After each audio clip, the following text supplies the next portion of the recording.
Going live. We're live. I'm stretching. Hello everyone. Sorry to be a little bit late. Google logged me out, as Google does. Then LastPass logged me out, as LastPass does. And then LastPass wouldn't log me in, as LastPass does. And it was a faff. But we're here now, it's fine. All is well in the world. Kind of. Anyway, hello everyone. We're still just getting set up. We're a little bit late and then things started faffing about. So I'm going to faff just a little bit longer. Carolog is getting the coffee.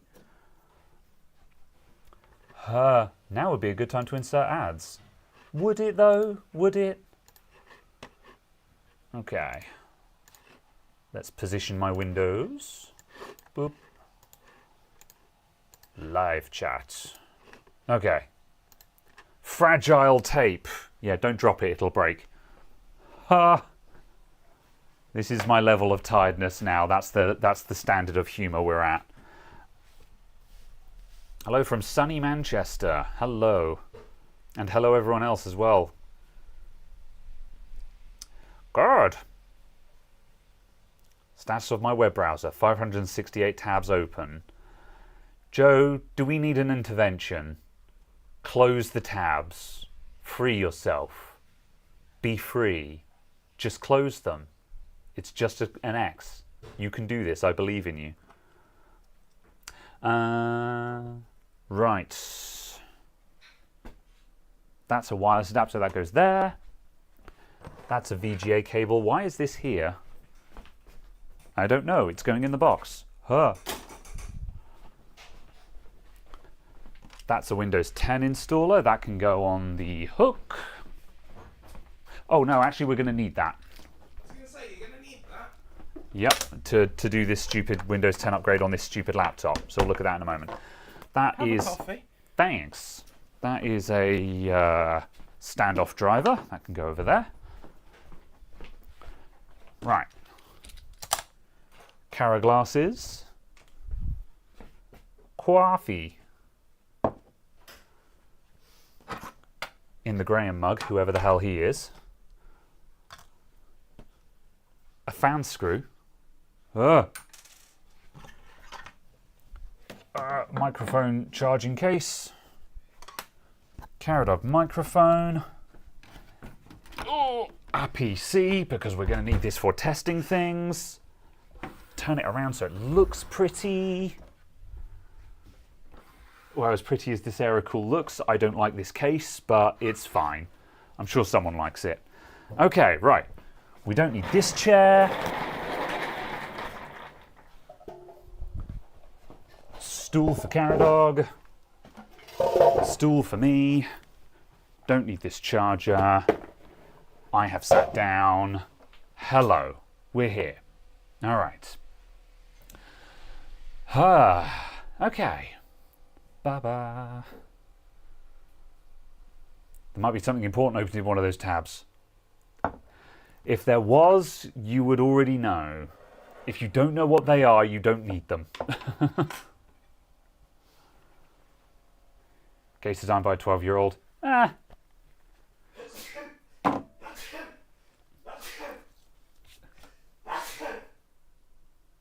Are you okay, Caradog?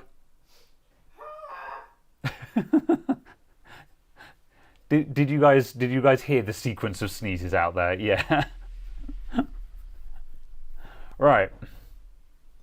Ha. Right. Okay, right. Welcome to the show, everyone. We have various Tinker things to do. I'm very tired. I'm having a very tired week, and I'm just like, I haven't put out a video for 2 weeks again. However, at long last, I think a couple of laptops, 2 Macs came in today, and I'm like, I think both of them have a chance of being a good board repair. Maybe. So, Not a Mac repair channel. I know. I've got other stuff as well, but the problem is, once I've left it a week or more without putting out a video, I don't want to follow it up with a week video. If I'm gonna be away for 2 weeks, I at least want to come back with a banger. and then put out filler videos. And this is a complete fallacy, I'm aware of that, but it's still the mindset that I've fallen into, you know. I see. So yeah. Very well. Blah. I had another no post on Sundays video edited and ready to go, but I'm like, Good. but I just didn't want to put it out because I'm like, I don't want to wait 2 weeks and then put out a no post on Sundays. So, so yes. All right then. Okay, so what we're going to do today is, I guess this is a Tinker stream, and I should have labelled it as such because people like the Tinker streams. But yeah, we've got various things to do. To start out with, we're going to Ibiza. Something in the, what's the next line of that song? I thought it was saying about going on holiday or having a holiday. Going to Ibiza. I don't know. I can't remember. All right. I was probably about 5 when that came out. Oh, do you know what this computer doesn't have? Type C. Type C. Okay, that's fine. I got you, boo. Stand by. Not stand whilst by. it's turned. Not whilst it's turned on. No. I've got, boo. I've got you. I don't trust you. I can't believe you've done this to me. Right. Right. Stay with me. Stay with me. I'm staying. It's around here somewhere. Somewhat with you. Yeah. I've got to find it. That's it. Okay, That's I'm it. gonna take that That's one. what I'm looking for. You see, I got you. You are got. Oops. You are had. Right, where was I? Ibiza. No. All right. So yeah, Tinkerstream. So we've got some bits to do. We've got some testing to do. This laptop is a Gigabyte laptop. Like apparently, Gigabyte made laptops. They still do. I guess. I don't know. It's just an oddball laptop. I don't see them very often. So yeah, this is doing that thing where it won't do a build update in Windows 10. It fails in the safe OS phase. And so what I want to do is pull the SSD out of it, plug it into a different computer, and try and do the build update there instead. Because that can sometimes get you past that. Then we put it back in the laptop again. So I need to take the SSD out of this. I've got some hardware to test. I bought from a random customer who came in some RAM and a capture card, and I bought these sight unseen. So I paid 20 quid for a HD60 Pro. This is like £100 capture card and 16 gigs of DDR4. And I'm like, for 20 quid, I'm going to roll those dice. So we'll find out if I got ripped off for 20 quid or not. If I did, then I will take it to CEX and get get 30 quid for the lot. So yeah, so we're gonna test some hardware, and we're gonna test it in this machine. So yeah, then there's some other bits and pieces to do as well. So we're just gonna tinker and fix some stuff, I guess. Yeah, this is. Did I say Corsair? Corsair own Elgato. So yeah, same thing, same difference. So yeah, I smell BIOS update. We tried to do that, but we couldn't find a BIOS update for this laptop that worked. But we need to double check that. So yeah, so maybe someone else can come up with it. When I did an initial look on Gigabyte, it came up with a different version of this laptop. Downloaded the BIOS for that. When tried to install it, Windows just said, "This is not applicable for this laptop." And I was like, okay. So yeah. So yeah, at any rate though, moving the drive to another computer may also solve this because that gets us to a different BIOS. So yeah, I think I'm gonna start out by just getting this thing up and running. So I'm going to swap out the RAM and the graphics card on this because the graphics card in this is busted. So I will do that while Caradog gets wires hooked up. There you go. Oh. Actually. Onwards, speed. I'm going to drink a little bit more coffee because otherwise I'm going to spill my coffee on this unstable table. Rapido, rapido. Very well. Right, put that there. Schnell! Oh. Also, I've done the thing. There we go. I did the Okay. thing where you move the light and it tightens itself up Oh, so yes. tight you can't undo it. The first time that happened to me, I was extremely confused, and I was like, how is this thing so tight? What am I going to do? And I was like, wait, I can just twist the light. Well, yeah. All right. Ugh. Just cheap photography light things.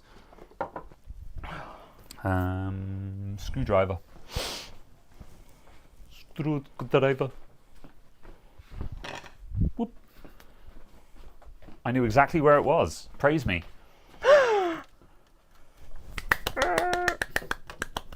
Thanks. Right. Try from BIOS instead. Win sucks. I agree, but Gigabyte provided an exe download. Like, there might be an extractable bin inside that, but also just there are simpler solutions to this than messing about with the BIOS at the moment. So yeah. Oh no, it's a bloody Asus board. Why do I still own one of these boards? Because you haven't sold any computers. I don't want to talk about this Does anyone know that your anymore. computers are for sale? I don't want to talk about Do they this have anymore. prices on them? You've got there's a price on your head. All right, Enter Shikari. Haha. References. Right. Okay, I've taken that off. Right, let's start by Let's start by stabbing myself on a pin header. I opened a RAM slot, my finger slipped off and stabbed on the RGB header pins. See, this is why we need to get rid of RGB. Look.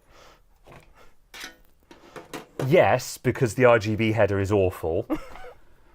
But also, every time I see Corsair saying, look at the new IQ Link system with its 10mm thick cables, I'm like, no, not like that. I presume that Link system's gone and it's not here. Yeah, it is. Okay. It's a shame because it was in at one point during one of the podcasts, and I intended to put it up on the bench just so I could share it with you guys and have a massive rant about how much I hated it. However, I forgot to.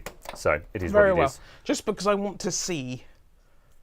Yeah. Because I do not comprehend what you're describing just because it doesn't make any sense. Yeah, so like the concept of the IQ Link system is fine, but it doesn't actually solve the problem that it's setting out to solve, which is reduce cable clutter in an RGB setup. Because you still have to have the controller box, and the controller box still has multiple cables coming in on multiple sides of it, which creates a massive hecking mess in the back of the computer. The only thing that it solves is instead of having half a dozen noodly RGB wires going to one box, you have a single link cable that daisy chains through your RGB stuff. However, that link cable is like 7mm thick. It's a really heavy cable that doesn't bend properly. So it's horrible to fit it. Like the noodly cables, you might have had a rat's nest of them, but they were 1mm thick cables. So you could just pull them all together, bundle them up, zip tie them, and that's it. Your rat's nest is solved. Yeah. Whereas the link cable is just this horrible cable that doesn't bend, and it's just, like in big setups where you've got like a load of daisy-chained fans, I guess it makes sense. But for a typical average setup that has like, I don't know, 6 RGB fans and an AIO or something like that, I just don't think it actually solves the problem, which is just get rid of the clutter, you know. And it solves Corsair making money. Yeah, that seems to be the case. Although that much being said, Corsair apparently aren't doing very well at the moment. And I think in their hubris, people are looking at the price of Corsair stuff and being like, actually, no. Because like certainly I don't know why you buy any of their AIOs. That's my sentiment. I used to love Corsair AIOs. You know, they weren't necessarily the best bang for buck. Obviously, the Liquid Freezer 2 was, but they were reasonably. Oh yeah, but before that. Yeah, but they were reasonably priced and gave solid performance and looked great. Yeah. There were a couple of lemons in there, but you know, most of them were pretty good. Yeah. Whereas now I'm just thinking like back on like 3rd and 4th gen. They were good then because they were a large enough company selling an AIO, and they actually gave you a warranty on it. Yeah. Which was just not particularly common at that time. Yeah. So, you know, they were a really solid choice then. And then obviously a case of kind of they built off the back of that and then just added more and more RGB and spent so much money on RGB stuff. Yeah. That I don't know, it kind of feels slightly like they lost sight of the fact of it needs to be a product that works Yeah. at a price that people can actually buy. Yeah. And also just like RGB would fetch a price premium and people were willing to pay more for RGB. Yeah. But then they just kind of got a bit out of control with that, especially once we got to the point where everything was RGB. Suddenly, like the Corsair product would be 20 quid more, but it would have great RGB. But now everything's got pretty good RGB. Hell, even Arctic have solved the RGB problem because the Liquid Freezer 3's RGB is fine, but it's certainly not as terrible as the Liquid Freezer 2. The Liquid Freezer 2 RGB was hideous. It was actually like, oh my god, that looks terrible. Like, I don't know how they managed to cock it up. But the Liquid Freezer 3 looks great.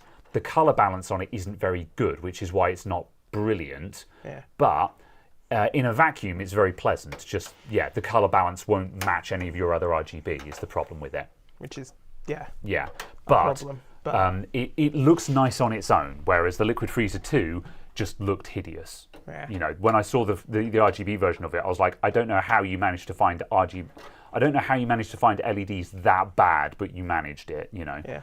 I'm trying to snap out a free PCI slot here, and it's... Come on. Yeah, you have to waggle super hard.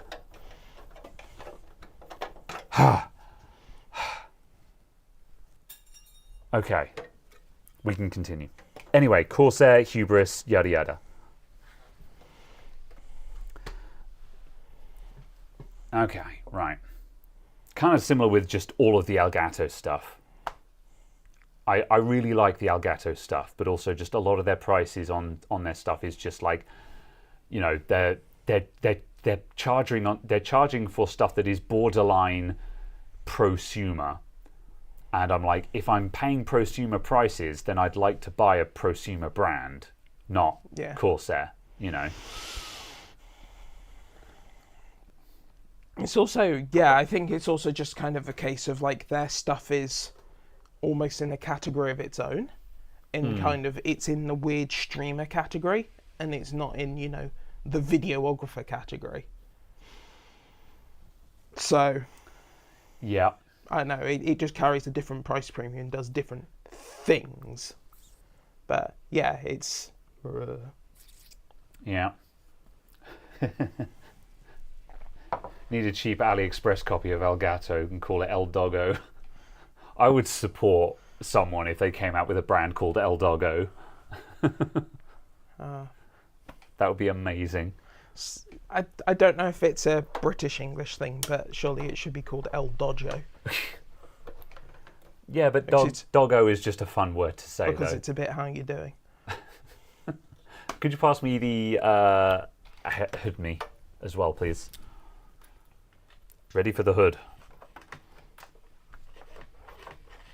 You spent a long time sorting out those cables. They better be convenient. There you go.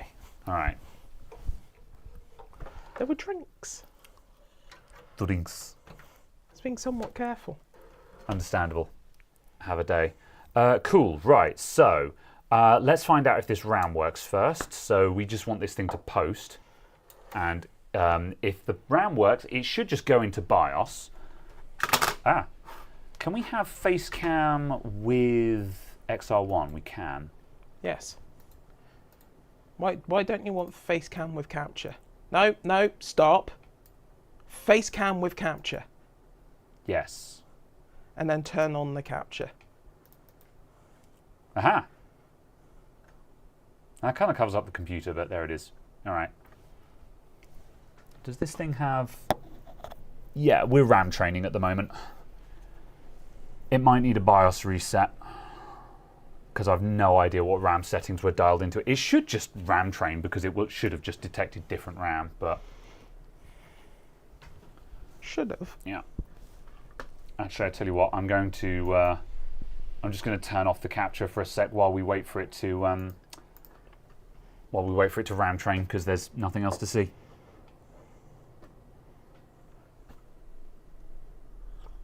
Right me up inside. I'll be a little bit sad if this RAM doesn't work. Like, it's only 20 quid. It's not going to be the end of the world. It's just going to be more annoying that some dude got one up on me because I bought without testing. That's the bit that will annoy me. Yes. Is that I will want him to come back in just so I could be like, you dick. You know? Like, I don't even care. I'm not even going to ask for my 20 quid back. I just want you to know that you're a dick. You know?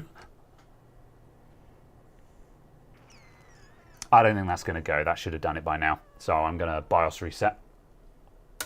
This is DDR4. I would not be buying DDR3. Hell, the only reason why I bought the DDR4 is because it was 5 quid for a 16 gig kit that was 3,000. I was like, for a fiver, why not? You know, like, even though DDR4 is obsolete, it's still going to be handy for a while. So, Apfel. Indeed. It's a see-through IEC lead. Ooh. Get the memtest USB ready. Yeah, maybe. I won't memtest this on... Well, actually, we could probably leave it running once we move on to something else, but I just want it to post first. If it can post and boot Windows on the RAM, then I'll be reasonably confident that it's okay. And then I'll move straight on to seeing if the capture card works. Oh, Anantech shutting down. Yeah, I saw the headlines, but I haven't read any of the stories. But yeah, bit of a bummer. Part of me is kind of just not surprised. Yeah, they were. Because Anantech, they're Old Testament, and they didn't have a YouTube channel or anything like that, did they? They were mismanaged. Yeah, like...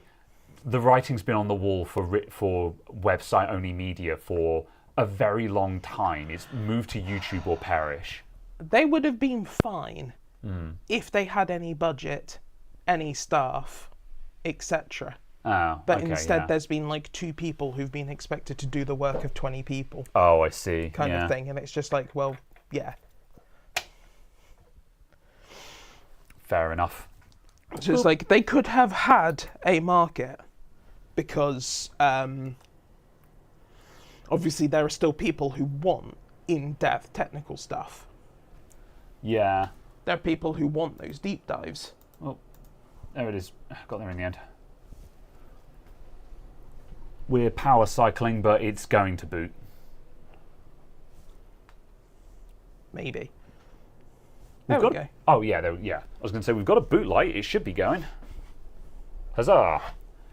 Okay, do you want to jump into BIOS and set the boot order? Because it's currently, the boot order is set to just go directly to BIOS at the moment. Because I didn't want it to... Because the graphics card that we pulled out of this one, it will work in BIOS, but it's just extremely hit and miss if you try and boot to Windows. So I have this computer set up to just always boot to BIOS, so I can have it as just a demo rig. Yeah, that's fine. Where's the actual boot order? Or is boot that configuration at the top. Oh. Fine, whatever. I have changed the option. I'm going to hit save. Okay, yeah. I changed the option from disabled to enabled for the boot device, but there was no boot order. Oh, okay, yeah. Yeah, I was going to say that should be fine, but when you clicked save, it said you've not made any changes, which was a bit confusing. So I was like... Fine. Well, we'll find out. There is a Windows install on this, so if it goes to Windows, then it's fine. Set XMP. Yeah, we'll do... There we go. Yeah. Oh, I didn't plug in power to the thing. Wow, that did all of that without power? Okay, fine. There are a couple of the 1060s and things like that could. I'm surprised it posted without... Well, I'm surprised I was able to get to BIOS without power to the graphics card. That's actually kind of cool. It's a shame it's a 1060. Right. Boop. All right, whatever. Actually, tell you what, I will just BIOS that again. Let's YOLO and XMP it then, yeah. I was going to not bother with XMP because I wasn't planning on doing full testing. I just wanted to confidence test this RAM. However, you know what? Let's YOLO and just go straight in on XMP. So, AI overclock tuner, just whatever. DLCP, right, 3016. That's probably slower than JEDEC. Oh yeah, that's going to be like 11 or 12 milliseconds first word, isn't it? Fine. I mean, we could Damn see. it, XMP. I mean, we could see if it will do 3200. That'd probably get Yeah. it to 10 nanoseconds, wouldn't it? At 16, Yeah, the yeah. CL16. Just make sure that the Let's go! RAM, the voltage is being set. Yeah. CL16 3200 should give you 10 nanosecond first word, which is the 10 nanosecond for the first word means that's 10 nanoseconds for some data to start coming out of RAM. And if all of your timings get you to 10 nanosecond first word, that means you have not terrible RAM speeds. Whereas like 3000 CL16, that's probably going to be 11 or 12 nanoseconds, which is like Caradog said, probably worse than JDEC. Hey, it booted it though. I didn't seriously think that was going to work. I'll pass this back to you. What am I doing? Did we actually get to 3200 first? I mean, Hey. looks like it. Yeah, apparently. Oh, well, that's not bad. Yeah. I mean, maybe I was And just... it's got 16 gigs. Yeah, maybe I was being good. pessimistic. I've been battling with DDR5 all week, so... I still want to look at that machine and make sure you've not made some howling clanger like, oh yes, I've set the Yeah, the no. VDIM to 0.9. No, I checked it, don't worry. It's very much a case of it's working, don't touch it, you know. Have you saved the BIOS profile I as a did. profile? Yeah, I did. Yeah. There you go. All right. Cool. All right, so in that case... There is a PCI device. Good. All right, I'm going to plug a Wi-Fi card into this thing. Yes. We need OBS and we need the PCI. Does the Elgato? Yeah. Yeah. Does it need driver? That's Yeah. a shame. Yeah. Okay. Most modern ones don't need drivers anymore. Really? Yeah. Because that Ava Media does. Does it? Yes. Oh. All right. Oh, there you go. Yeah, a lot of capture cards will give you basic functionality with no drivers. Like if it has any party tricks, you won't get the party tricks. But if you literally just want it to show you the video that's coming into it, which is all that I need, then yeah. Oh my God, Edge, please, Edge, please. This is why no one likes Edge. All right. Reject. Be gone. Yeah, we need we do need graphics drivers to test this thing. So yeah, we'll stick the graphics drivers on there as well. 1060. Could you RMA this Corsair RAM? I mean, yes, but for what? Oh, I guess we could if it were faulty. Then yeah, we could try RMAing it. I probably wouldn't bother, to be honest. It's 16 gigs of mediocre DDR4. If it were faulty, I wouldn't really care. The capture card is the bit that I care about, to be honest. If the capture card works, then that would be really handy, because one of the capture cards I'm using on the YouTube rig is one of the cheap AliExpress special USB ones. What's it? HD60? Yeah, Is that what it's HD60 Pro. 60 Pro drivers. Yeah. So yeah, having an extra PCI Express capture card and an Elgato one at that would be extremely helpful to me, because also my other PCI Express capture cards are Ava Media, which don't like HDCP, so they don't work with AMD graphics cards and stuff like that. And there's solutions to that, but it's annoying. And Elgato just works. So yeah. Have you got a splitter? Because obviously my I do. default Yeah, thing would be just to plug in a short HDMI cable from the Yeah. However, now you've got thing into a splitter. HDMI to a splitter, and the splitter needs to be powered, so that means it needs a USB cable. What? Yeah, splitters Oh need no, power. no! Just get a non-powered one. Then. Oh, okay, yeah. Oh, yeah. I see. Okay, no, I understand your hesitation on that. No, Yeah. fine. Just grab a cheap non-powered one. Yeah. Yeah. Even still, that's just another dongle hanging out the back of the PC, and it's just more cable clutter. One that would be nice Yeah. is one that was just an HDMI plug with a socket on the other side, so you could just leave it on the end of the cable and just go. Yeah, I'm surprised. I haven't actually looked, but that's one of those products where I'm surprised I haven't seen around at any point on AliExpress. Literally just a HDCP stripper plug, which is just literally a splitter chipset without the second port on it. Yeah. Because, yeah, I would imagine a lot of people would very much enjoy that. There we go. So, yeah. El Gato. What version number? What version are we talking about, JD? I missed the context. Oops. I use the AverMedia cards and use the powered splitter to get trouble-free recording regardless of HDCP. Yeah, but that's the thing. If you use Elgato, you don't need a splitter. I like the AverMedia cards. I've got a couple of them. However, just the fact that you just can't plug, the fact that they just won't do HDCP when Elgato will, just is frustrating. But the AverMedia ones are really good bang for buck, though. I like them. I like AverMedia products. I love the product design. It's just the HDCP support is just such a deal breaker. I want to sell the 2 capture cards I've got. Yeah. And buy the 575, just because it's the full HDMI 2.1 compliant one. Is that a AverMedia as well?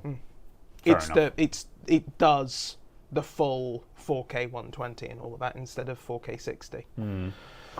But it's just a case of I'd need to sell those ones. Oh, the RAM sticks. JD, let me just take a picture of the side of them. Oh, what's no version number? Yeah. Yeah. It's not a B-die bin.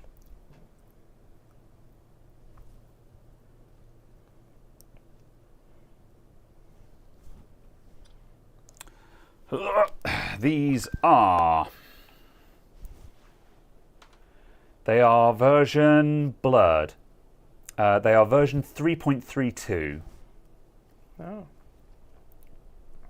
So DDR4 3000, CL16, version 3.32. Yeah, Mike says he's got the 575. Yeah.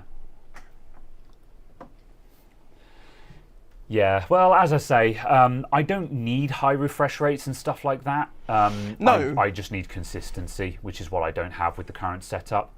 Because it's, as I say, I've got the the AverMedia that's in the YouTube rig at the moment does the microscope, and then to avoid having to swap out HDMI cables, I'm using an AliExpress USB special to do just capture from desktops. And the quality of it is garbage. It's acceptable because all it needs to do is show post screens and things like that.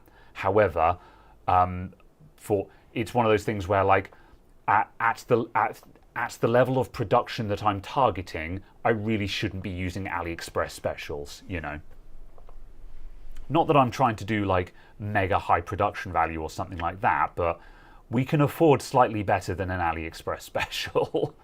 Yeah. Cool. It might be M-die, which is interesting. Was the cake good? I'm guessing you're referring to the JD says birthday, Hynix. Interesting. Okay. Oh, yeah, it is Hynix. Oh yeah, Hynix M-die. Yeah. Is M-die good? Well, according to one person on Reddit, they seemed exceedingly excited. I see. I don't know if it's good or not. Simply, someone on Reddit was exceedingly excited when someone asked the question. Reddit gets excited about GameStop though as well. So. Yeah, but how did that go? I know, I'm joking. Diamond hands. Yeah. Diamond hands. All right, no, I'm not going to get into holding. that. It's so good, but I'm not going to get into it. Keep holding. Imagine if you release merch, could get a 575. I don't need a 575. I do need to 575. release merch though. Yes, that's the AverMedia that we're talking about. Oh. Yeah. Why does Graham releasing merch mean I get a 575? Or is Graham actually going to start paying me? get through the OBS setup. It doesn't matter what we set this to. We literally just need to see a video. Oh yeah, there you go. It's actually released now. You've got hybrid MP4, which allows you to pause recording. Oh yeah. Without it being in FLV. Oh, I see. Yes. Oh, that would be semi-useful. Yeah. I'll still need to transcode, but yeah. Why? Because I record to. I need to do this test. Okay. You wouldn't need to format shift. You just need to cut. Yes. The format shift isn't what slows me down, though. It's the cropping that the bottlenecks it. Yeah, but you wanted to see if you could. Oh yeah, I need to see if I can crop in Vegas. Vegas. Yeah. But you couldn't do that with FLV, Yeah. probably. Yeah. Although the other thing as well is I had an email from Magix, so Yes. yeah. Yes. So I'm like, oh, Yes. I don't. Yeah, I should. I Yes. should try it. Yeah. I should try it. Oh, there you go. Give them another try.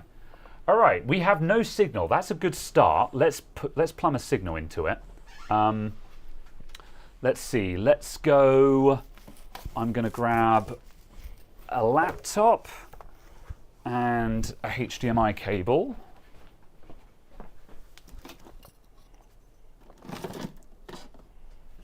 Whoop.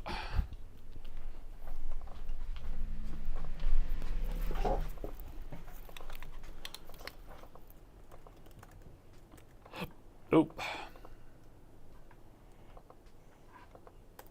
Oh my days. Really?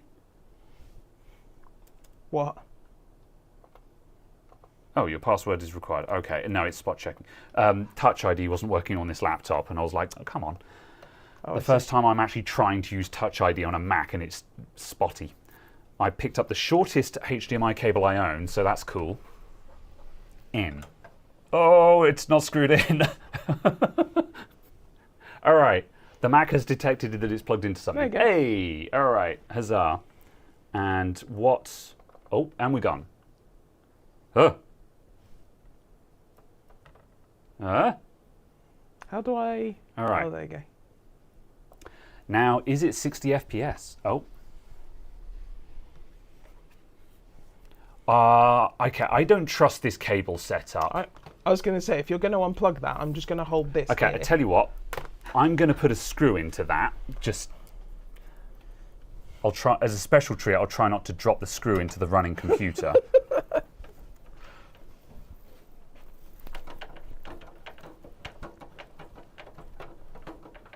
Stay. Hold. Oh my God. Hold. How many idiots does it take to screw in a PCI card? Okay, that's Something is very bent here, though. I'm going to get a different HDMI cable. Yes. Because what is that? Imagine. Whatever you're going to say, I don't want to talk about it. Imagine your cable's working. Oh, there isn't a HDMI there. Have we got another HDMI? Can't overly comment. I don't know. Oh, there's one. Yes, that is one. There we go. Here's a HDMI that looks significantly less terrible. I don't know how good this adapter is. However, now at least not everything won't be sitting at a precarious angle. So, Does that adapter definitely work? I didn't think it was spotty. It does work, yeah, because this is just the HDMI adapter I use for MacBooks. Oh, okay. When I'm testing if there's... You have used it before? Yes. Was more my question. As far as I'm concerned, this is a known good. Okay. However, it is a cheap adapter, so yeah, make of that what you will. Right, I would deactivate, reactivate that. Okay. The laptop says it's plugged. Oh, hang on a sec. I'll unplug the HDMI adapter because that might have just gotten incredibly upset.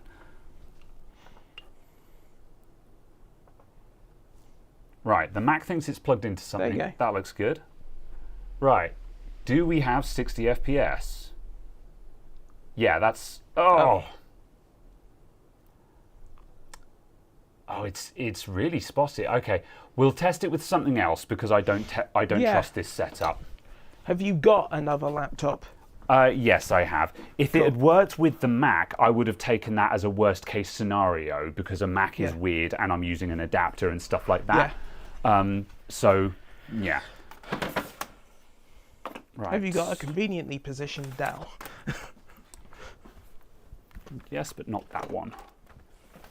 Oh, that's the one I'm looking for. Does it actually have any SSDs, batteries, cuddly toys? Because it definitely doesn't have an SSD in it. No. I'll get the Lenovo. That's got HDMI. Get the Yoga. I'm the proud owner of a Yoga now. I'm going to sell it. So I believe you're supposed to pronounce it yoga. I'll have you know it's yoga.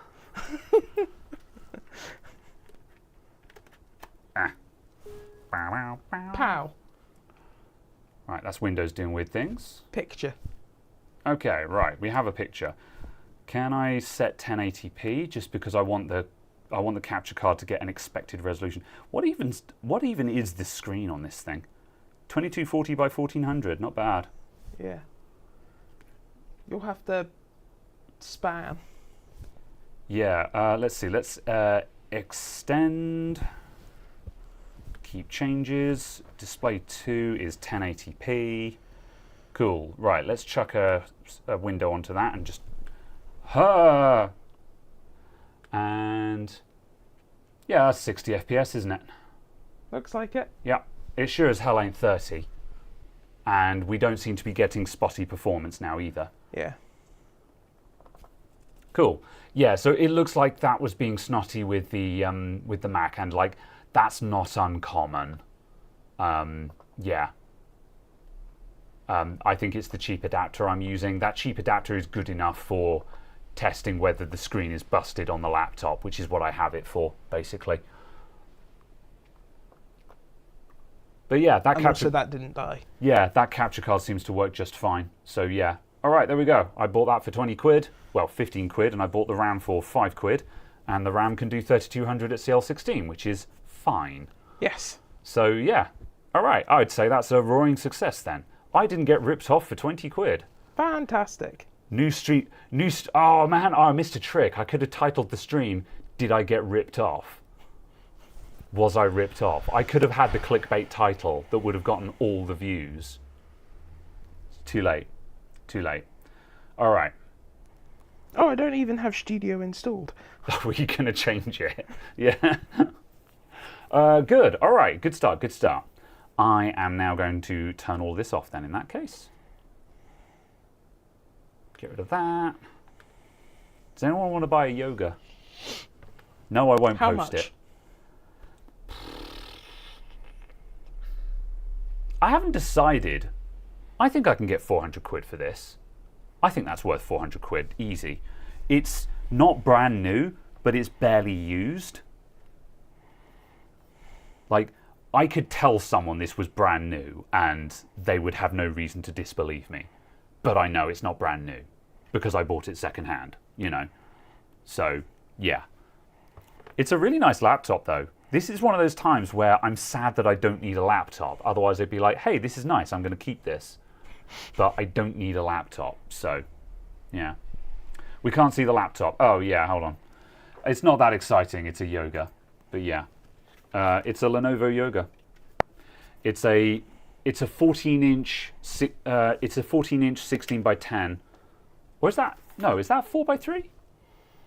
Or is that 16 by 10? I think it was 16 by 10. Yeah. Yeah, just looks tall. Yeah, it must be 16 by 10. Anyway, yeah, it's a nice laptop. It's got a 12th Gen i5 in it. It's a Yoga Slim 6i. Yeah. Probably disgusting to repair, but yeah, whatever. A couple of Type-Cs. Oh yeah, it's only got one Type-A port on it. That was the other thing I didn't like about it. There's 2 Type-C ports on the left and 1 Type-A on the right. And I was like, oh, that's a bit naff. What are you looking at? The No Stream Today video I did for 19th August last year. Yeah. And just the intense eye contact video. I see. All right then. Cool. All right. So, Now shall we're going to we- put the laptop SSD in here.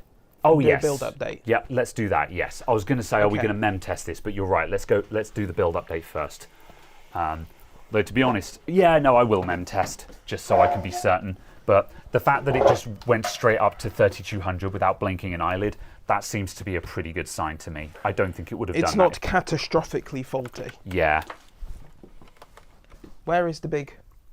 Yes, it does charge on USB-C for iPhone, but like is the- any modern laptop should be doing that. Cool. Right, I'm quite happy about that capture card. That's a success. Because the moment that the customer walked out, and I suddenly thought, oh, I probably should have tested those first. I was like, I bet they're not going to work. However, yeah, it seems like I just got a really good deal on that. Oh, you have a retention clip. How horrifying. Oh, I see. Yeah. Some of us like our graphics cards to be secured. Mine aren't insecure, so it's okay.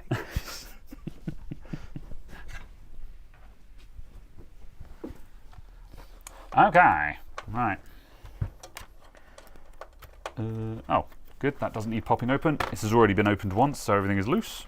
Ah, hidden screws. Eh. I hope you undid that enough because this is my screwdriver now. Is enough now? I Oh, I require- forgot to lock the door. Whoopsie. Oh, hello. Yeah, just on the front there is fine. Thank you very much. Yourself as well. Cheers. Ah, Amazon delivery.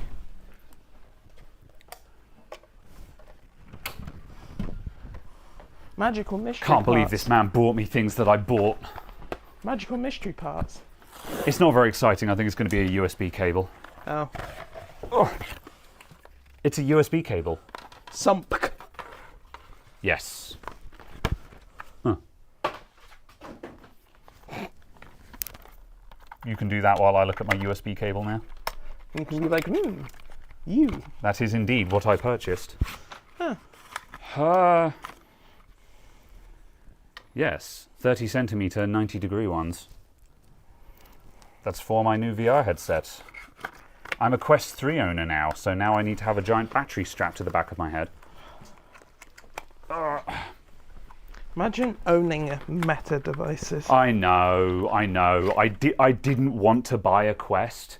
However, I was so annoyed at running a unusual VR headset and just having no support or accessories available to it that I was like, no, enough is enough. I'm going to buy a Quest like a normal person. Normies. Have I finished my coffee? Not yet. Help, I can't get this screw in. Do you need a help? It would be easy if you did it. I'm shaking way too much. Oh, okay. Have you got the shaky hand and you're like, hand, please? It was very much a case I was just going. I was like, okay. It looks like I have an essential tremor now. I am in fact just incapable. It's in the technique as well. That's the thing, is when you've got shaky hand, it's finding just weird ways to hold things where you can steady it to steady against the shake. So yeah. Right, okay, that's in there. What SSD came out of here? A P3 Plus. Oh, which okay, is fair enough. Yeah. Here. Yeah. All right. Right, we can't do capture from this because it's customer data, but we're just going to kick off a Windows update, a build update, basically. Should we? Oh yeah, we can lift that off the front and put it on the floor when that gets going. Cool. We'll get that up and running, and then we'll look at something else. Have we got anyone in the chat at the moment who? End statement. Is anyone in the chat? Yeah. Is anyone out there? Because it's getting harder and harder to breathe. Right. I got another chuckle out of Caradog for that. Right. No, says chat. Okay. Right. Is anyone out there familiar with RC cars? radio-controlled cars. Because I have 2 RC cars in for repair. They have very basic problems, I believe, but I will need someone who can just say, yeah, you need to replace that part. So yes.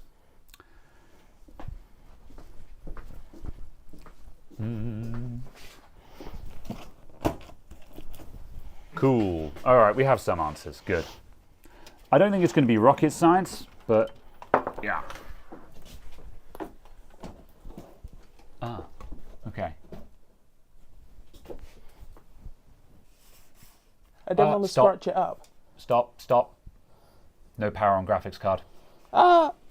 So when I was saying stop repeatedly and you kept going. Turn off. Turn off? Okay. Turn off. You'll repair on stream. Well, we're not going to get the repair done on stream because both of them are going to need parts. But basically, I just need someone to tell me what the name of the part is so I know what I'm looking for, basically. So, yeah. I came here for rocket science and I feel ripped off. I'm sorry.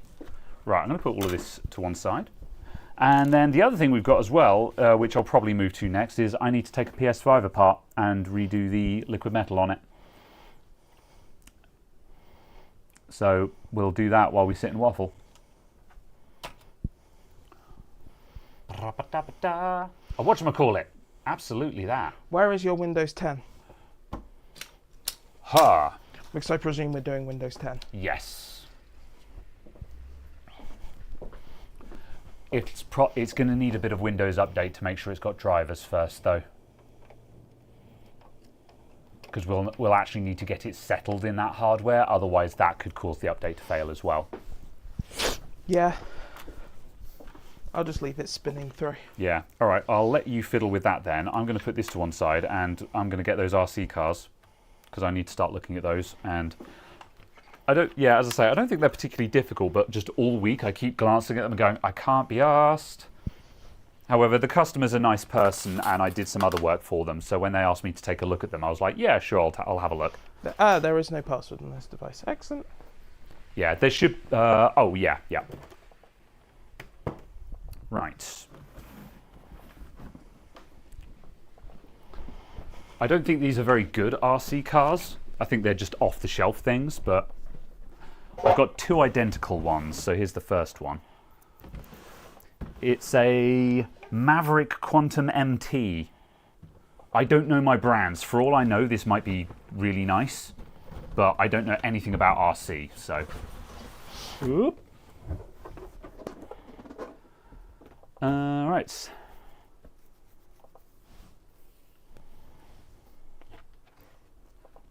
Right. Never replace some place unless you run into overheating problems. Yes, well, this PS5 is overheating, so I've already dusted it out and it just carried on overheating, so it means, yeah, we got to look at the liquid metal on it. Which is fun because, yeah, PS5, no paste in that, it's all LM. All right, we have a controller. Oh, I should have checked if the batteries were charged. Damn. Okay. Oh. Let's hope for the best. Do you not have my... I have a charger. Did I not give you my selector armor of adapters? Because I built a selector armor of adapters to take you from Tamiya to Mini Tamiya to Dean's to XT60. Oh, maybe. But then that much being said, I might, now you mention it, I might have some, I might have enough crocodile clips that we can just butcher this onto a XT60. Yeah. Although that much being said, it's 7.2 volts and I don't have a 7.2 volt battery, so... What is this? Oh, it's Naimai. Gross. Yeah. Damn, that weighs a ton. Naimai's heavy as hell. Yeah. I have no confidence replacing the liquid metal on my PS5. Yeah, liquid metal is spooky. It's not that bad. Once you've done it, once you've messed around with it a little bit, you become significantly less scared of it. However, if there's nothing wrong with it, then just don't touch it, basically. So yeah. Right. Oh my goodness. Okay, so this first one, That works. I'm just going to check. Yeah, so this one apparently when you turn it on, it twitches and then doesn't do anything else. But the thing is, I noticed that this is a really simple build. It's got the motor, it's got a power unit. That must be an ESC for the motor, just a giant ESC. And then we've got just a single box that looks like it does literally everything else. Do you have a different wireless adapter? Yes. What's the problem with that one? It doesn't have drivers. Oh, it's 1909. It's an ancient version of Windows. Yeah. Yeah, okay. Whack. Yeah, that one will probably work. LiPo it. Yeah, I'll probably suggest to the customer to LiPo it. Like, There we go. it's a 7.2 volt battery, so you could put a 2-cell LiPo in there that will be 7.4 nominal. So yeah, this will probably take a 2-cell LiPo and just not blink. Yeah. So yeah, that's what you would do. So yeah. Would you like to install Armory Crate? Internal screaming. Dave Weldon says, I bought 3 huge tubes of China paste. Could be anything, but it works very well. The problem with buying huge tubes is they don't last. They go off. And every time I buy a large tube of thermal paste, it starts separating before I've used it up. So I always buy the 8-gram tubes, just so I'm fairly regularly starting a fresh tube. And yeah. So yes, you can buy them trucks for 90 quid. Yeah, well, that's not bad. I think that's a giggle for 90 quid. Like, God, I wish we had RC cars like this when I was a kid. Oh, okay. Like, the first RC cars I had, we were running them off of, like, my first radio control cars were running from, like, 4 NiCad AA batteries. And it was, you know, they were crap. They just trundled around on pavement. You couldn't drive them on grass, you know. I think my one took 8 AAAs. Yeah. My first one. That's pretty terrible as well, yeah. But yeah, I mean, obviously we then went into the turbo era, which was basically just Naimai powered cars, and that was like the Tyco RC cars. But stuff like this, it basically just didn't exist. It would be the Tamiya. Yes. Because this is called Tamiya because of the brand of cars. Oh, I see. Oh, interesting. It's called Tamiya because of the Tamiya remote control cars, which use this connector. It's not actually called Tamiya. Ah, I see. It's Tamiya style. No D-size battery. What the hell kind of car would you put D batteries into? It'd weigh a ton. One about this big. Yeah. It goes about this far. You don't put D batteries into a flashlight unless you want to kill a man with it, you know. All right, so okay, I'm gonna plug. I'll get the. Where's There it is. I'm gonna see if this battery is actually charged, because yeah, these apparently have been sitting around for a while. So if this battery isn't charged, then because yeah, we've probably got adapters lying around, but I definitely don't have a 2-cell battery. The smallest I've got is a 3-cell, and I think 11 volts is probably a bit spicy for something that's expecting 7. Yeah. Not when I don't own it, anyway. Oh, 7.69. That should be. Yeah, that's, oh, yeah. That's got something in it then, yeah. I don't know what the range is for Naimai. Yeah, but it's 7. I mean, 7.2 nominal. Yeah, so therefore yeah. you're above nominal, so it's at least not flat. Yeah. All right. Let's stick that in there then and hook that bad boy up. Off, on. Okay, right. Does this have a battery in it? It's got 4 AA's in it. Does this have power? Does this have an on?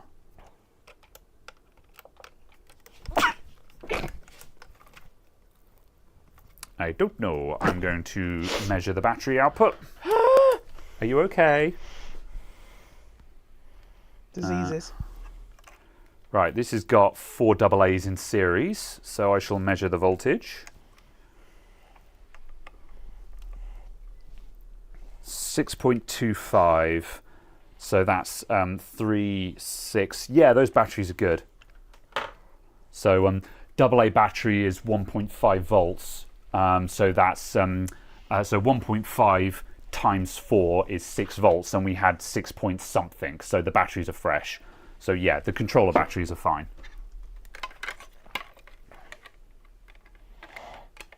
Ah. Ah. Ah.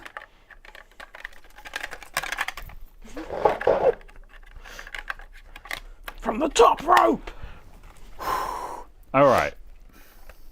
Ah, here we go. Bind. It has control. It has dials on for adjusting things. I don't know what any of these do. It has a channel 1 and channel 2. For reverse or something. Okay, right, on.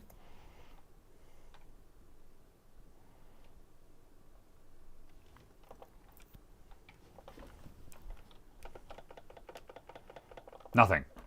All right. Right, how do we configure this? There's a light on top of the controller, and that isn't flashing when I do anything at all with the controller. I don't see any kind of power switch on the controller either. I should probably check if there's actually a manual here.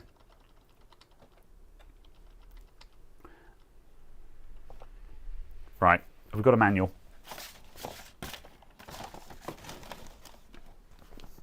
Quick start guide.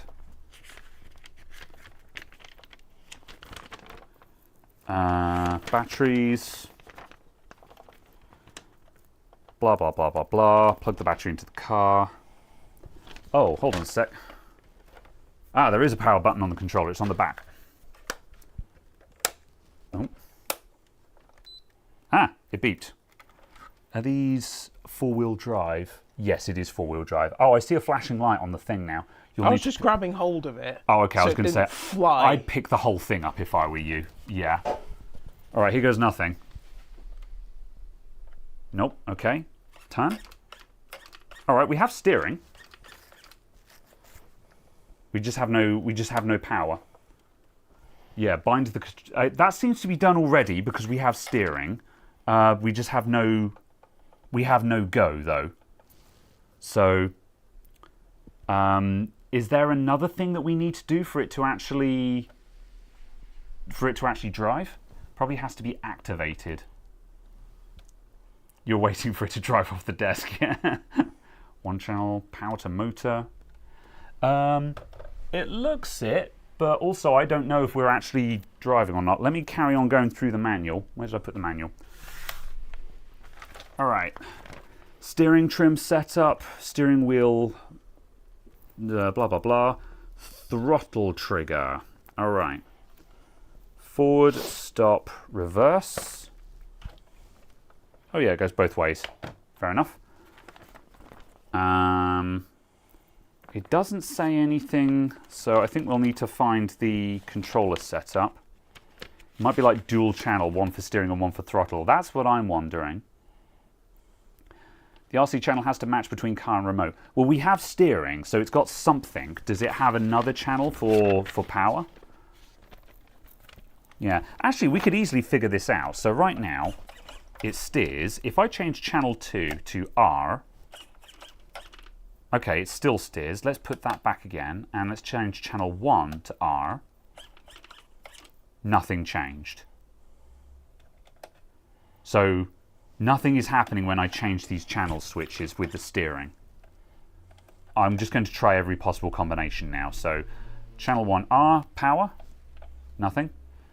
Channel 2 R, power, nothing. Tap Both reverse power, 3 nothing. times. Okay, 1, 2, 3. And then throttle. Throttle. Okay, just because I know there was a brand where they would, the effect of it was locked out until you did that. Okay, yeah. Just to avoid it, shooting into something. Yeah, maintenance after driving. Okay, let's roll back to controller pairing. No, this has no information about controller pairing. So, what's the other guide in here then? That's another quick start guide. This might have come out of the other box and just be exactly the same thing, which it is, yeah. Controller in the car then. That's making beeps. Do you want me to hold the car up? Sure. Yeah.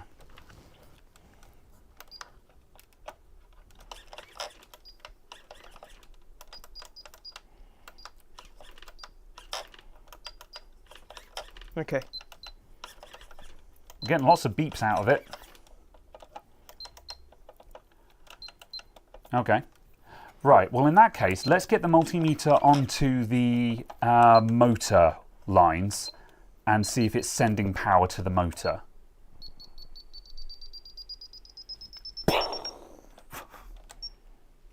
Kind of funny watching it. Here's the thing. When it comes, people say, how do you repair stuff? This is how you repair stuff. You figure it out, basically. People go, oh, how do you fix a computer? How do you learn how to fix stuff? You figure it out. This can't be complicated. So, yeah. The flashing does change Okay. when you pull the trigger. See? So it is getting a signal then. Yeah. Okay, right. So what kind of power? Well, let's just go motor. So I'm going to stick the probes across the motor pins.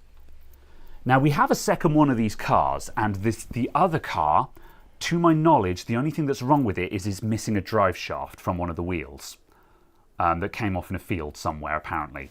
So what that will be a matter of is just trying to identify the drive shaft and ordering another one. But the point is, theoretically, that one should have known good everything in it.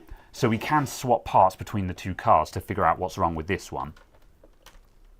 All right, so can I go? By default, the motor shouldn't be a direct short. Yeah, I'm just trying to see if any voltage goes to it when we apply power. But I was just thinking, obviously, if the motor's a direct short, it means the motor's bust. Yeah, that makes sense. Yeah, if the windings are fused together. Which is obviously possible in something that's designed to be a performance thing. Yes, exactly. I would imagine that the windings melting and fusing together would be a failure mode. Right. I'm just undoing a cable clip so I can pull these wires up and out. There we go. Right. This should just be a dumb DC line. So if I just unplug those. Mental note, yellow to black like a bee.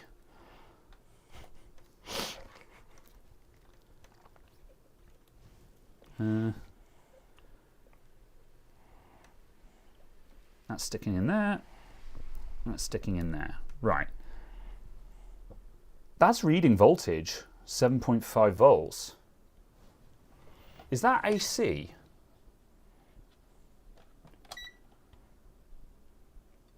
No, it is DC. Okay.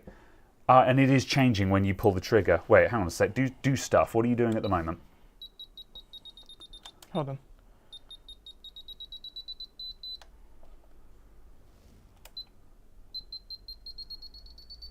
Oh, that's not trimming what I thought it was trimming. Okay. Okay, but we're trying to establish if it's sending information to the motor. Yeah. So is that trigger on, or what are you doing? That is trigger off. Okay, yeah. That is forwards. Yeah. And that is reverse.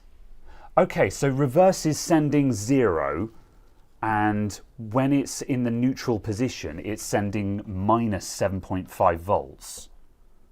And when you do forward, it's still on minus 7.5 volts. That doesn't seem valid to me.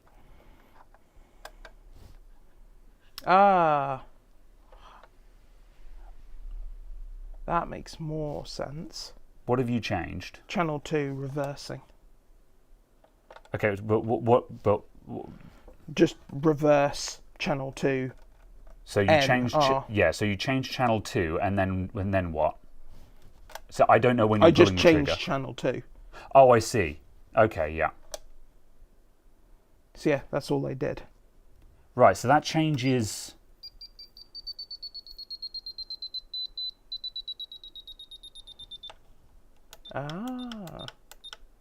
Okay. So this, with the beeping, as well, changes the voltage. Yeah.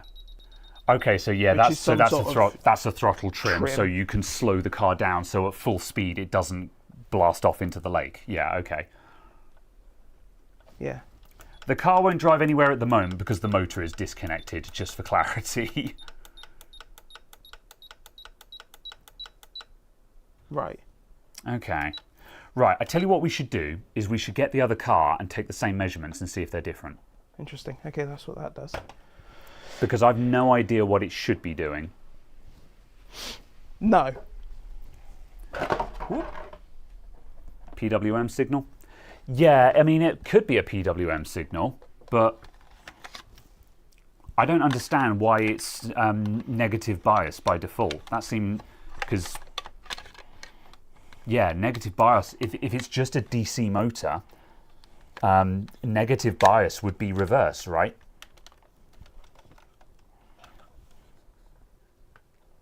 Oh, I'll tell you what else is a problem.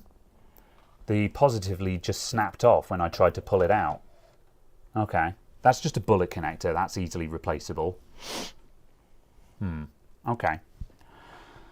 Let's check the other one, because then we can take the same measurements on there, and if we get different measurements out of the controller, then we know that this controller is buggered. Whereas if we get the same measurements out of the controller, we know that it's probably the motor that's busted. And also, let's also check the resistance across the motor. Check the connection at the ESC. Yeah, all the wires seem to be in properly.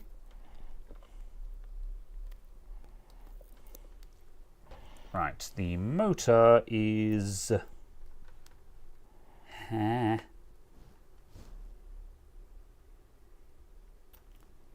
I want to do this without my hand touching one of the probes.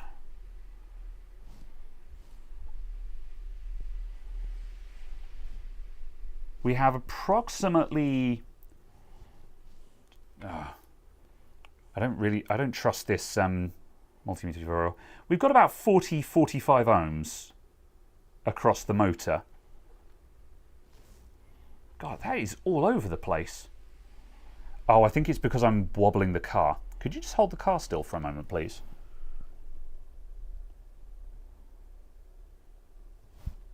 No, I don't trust this multimeter. This is why I stopped using it on the bench. It's fine for voltage readings, but its resistance metings are just... It's just not stable. Get the unity on it. Whoop. Damn it.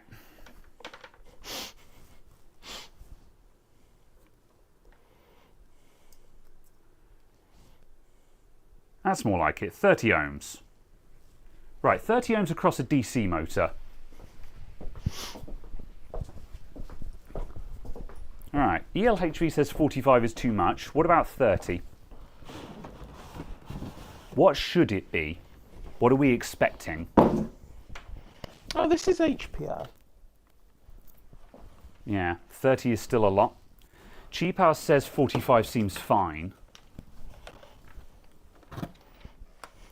Oh, goodness. What are you goodnessing? What, the charger? Is the charger about how you're doing? Well, that's a USB connector. No. Ew. USB NiMi charger. Hello, yes, I would like my battery to take 4 to 6 weeks to Yeah, charge. 500 milliamps, delta peak. Yeah, output max 500 milliamps. You'll be there all night. Well, yeah, literally. Good grief. Oh well. Alright, used car might be bushes. Yeah, at least a couple of amps, so 3 ohm or less is my best bet. Yeah. At 7.4 volts, 30 ohms motor resistance would give you 250 or a bit under 2 watts of power. That makes sense, yeah. Okay, yeah. Yeah. I don't see, for my electronics, I don't know what to expect from coils and things like that, but your maths makes sense there. If you want to put power through the device, the resistance has to be low enough. So, yes. Okay, right, let's move this one out the way. That is off, and I'll disconnect the battery. Yeah, so that one works, but the front left doesn't work because its drive shaft is missing. Don't give that one the beans because the differential will spin out. Right. Do these things have differentials? Yeah. Sorry, I'll rephrase that. Do they have limited differentials? Because, I yeah, see. basically, I don't know if running it with one drive shaft out will damage the diff or not. Yeah. Because it would on a real car, is why I mentioned that. Yeah. Do you want to... Okay, cool. All right, then. So, right, I will do the same thing with this then. So I'll turn that off and I'll disconnect the motor and we'll measure the resistance across the motor.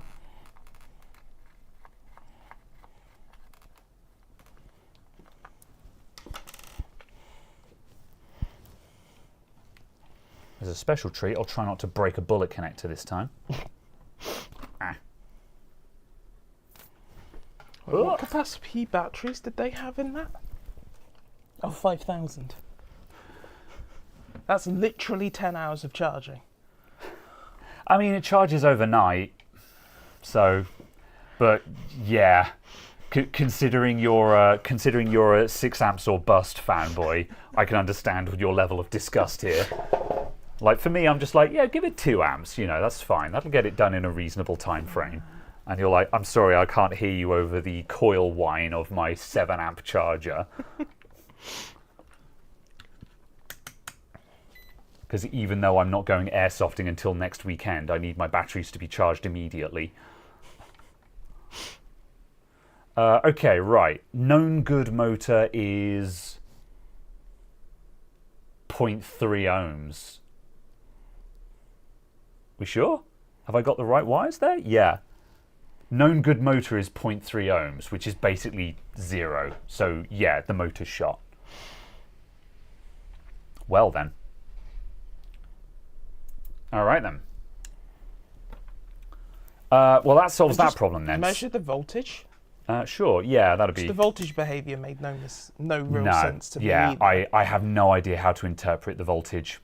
But then I had no idea how you control a DC motor like this.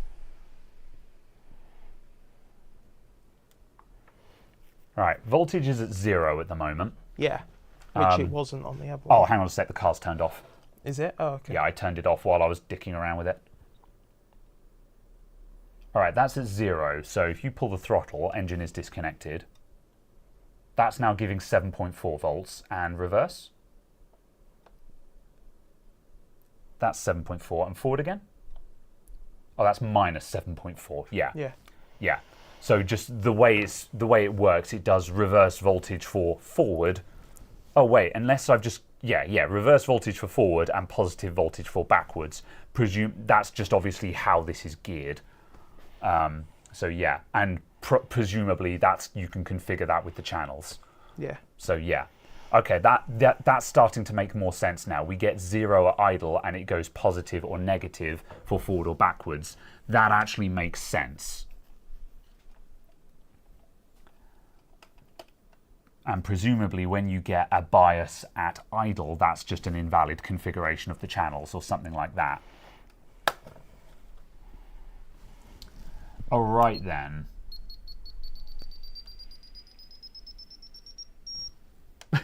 Stop exploding us.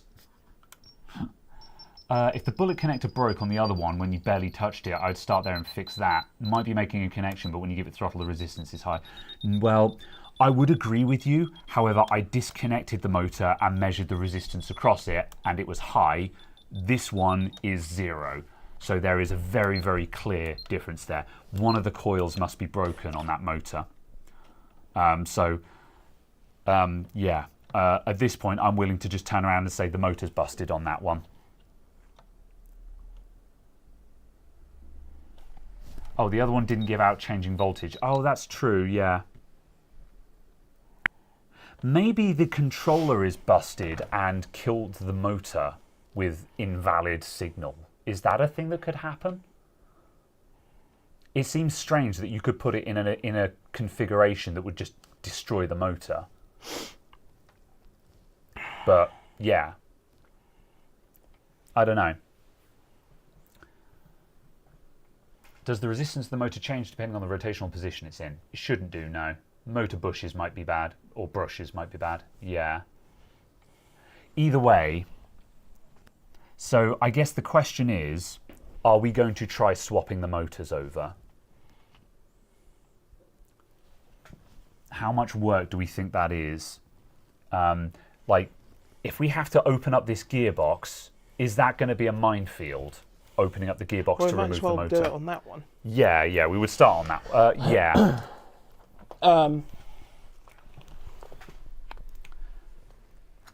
Unlikely. Probably bad brushes or an internal connection that vibrates itself loose. Yeah.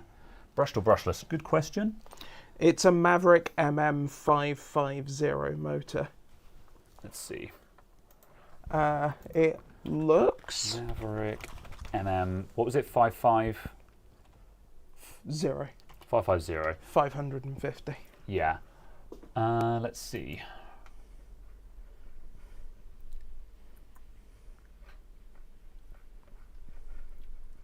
Why would you not say? Google auto-completed to brushed.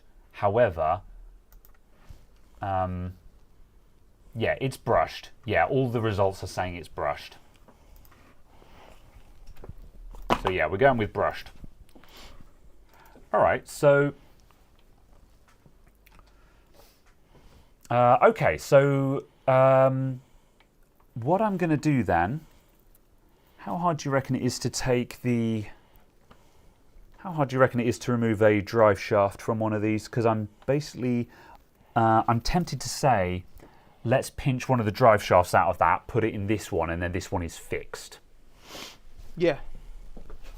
However, also, let's start by taking the motor out just to find out what we're up against there, just to find out if that's something that we can even approach. I think you undo those 2 screws and then just undo the screw there. Yeah. Okay. Right. And then you can rotate it and pop it out. 3 wires to the motor would be brushless. Yeah, this is a 2-wire motor, so. Okay. Right. You'll need your T's. Oh, yeah, no problem. Because they're all Torx. Is it a T8? Because that's the one that I've already got. Yeah, they're all T8. That's fine. Okay, right. Ugh.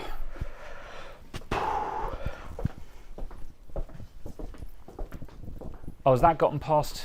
That looks like that's gotten past the first update, so it looks like our build update is working properly. It got past the blue screen and it's just started restart. Yeah. This is first reboot. It didn't get this far when it was in the laptop. The laptop basically, it stalled out on the post screen. However, the laptop doesn't fail to post at any other time except when you were doing the build update. So it looks like this is working, so that's good. All right, I'm going to start undoing some screws then. So there's a little cover over the gearbox, so I'm going to take that off. Are we going to get the bench cam? Yeah, let's get the bench cam. This is an RC repair channel now, and it's the best one on YouTube. I'm going to move this junk super quick. Get out of here.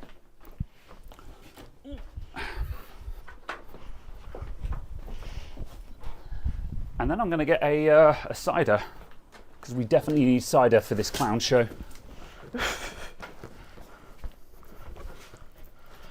Also, everyone is being like, that glass of water is going to go over, and everyone is waiting for the car to launch off the bench, forgetting that I've disconnected the motors, so they literally cannot spin.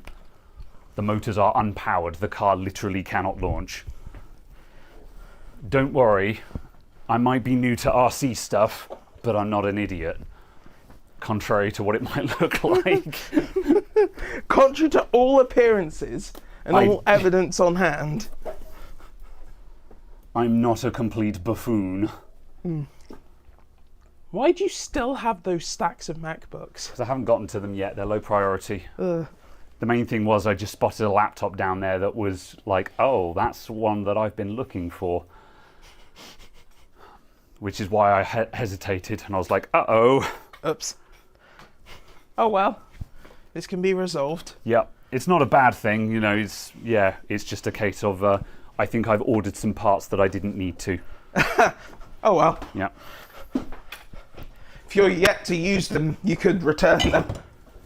Yeah, also, like, the extra part that I bought was like £10, so whatever. All right, plug you in there. Right, booze. Mate, Right, what have we got? Right, I'm going to take one for the team and have the Killer Sharp Sour Cider. Very well. We've also got... Good, that functions. We've also got a golden and earthy medium. And then there's also something in the fridge, in the freezer as well, if you want something cold. Oh, what's in the freezer? Whatever you put in there. I refuse to be associated with this drink. It's whatever you did. Oh no, it goes against the grain. Who put that there? You. No, I refuse. It wasn't me. Oh, well, you can have that cold one instead. Maybe it'll be nicer. Yeah, or the other one that's in there is a cider. Sure. Yeah, all right. Part of me wants to keep it because it's the last cider, but like we can keep the bottle as the memento. We can't could just get rid of it and make more. I suppose, yeah. We can have a version 2. Cider 2, Cidarda. Cidarda. Look, I'm gonna butcher that joke in there somehow. All right, Chekhov's glass. Graham showboats minutes before the glass water goes over. Shall I thog you? Yes, please thog me. You have been. Everyone's going to be like, is that a euphemism for something? We're like, no. But it can be. Bench count with face. Kunai with chain. All right.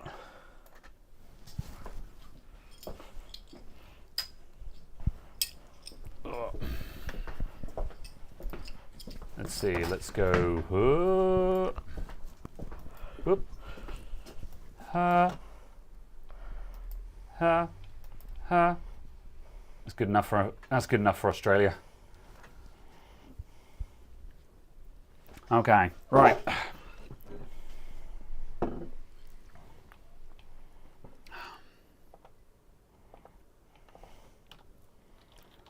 Yeah. It's all right, the sharp sour cider. It's funky. It's not something I drink regularly, but it's something where it's one of those ciders where you drink it and you're like, it's a bit different, you know. Indeed. Goes against the grain, the salty one. I don't know what we're going to do with those. I do not want to drink them. Like, it feels like a waste to just pour them away, but I don't want to drink it. It's okay, we'll give them to Si. Here you go, present. I suppose. Maybe he won't know about it, yeah.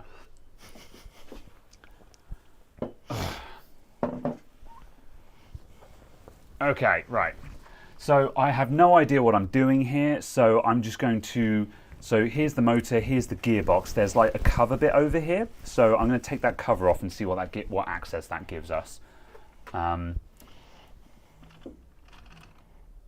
also at like 12 FPS. We're fine. Oh no. Yeah. Oh, that was weird. It just looked like it stuttered when you were... Maybe. There might have been some frame droppage or something. Oh, no, yeah. Weird. Oh well.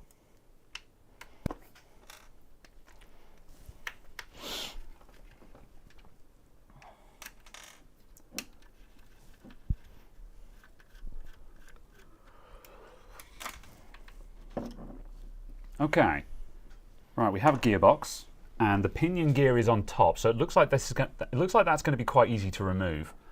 There's a big old like mounting plate to hold the motor in place, and I think that's screwed in from underneath. I think if I take the screws out for that, the motor will just lift out. That's really good, actually.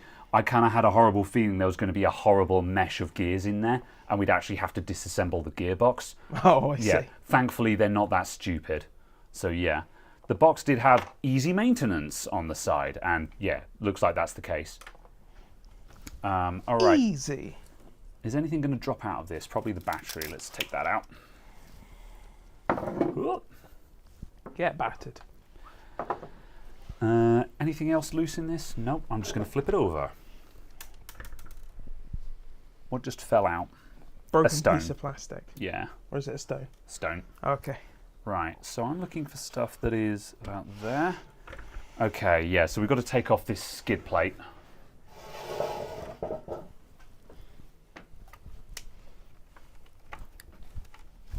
Whoop. This looks pretty straightforward.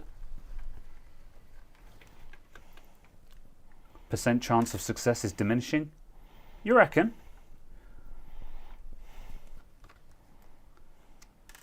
Whoop.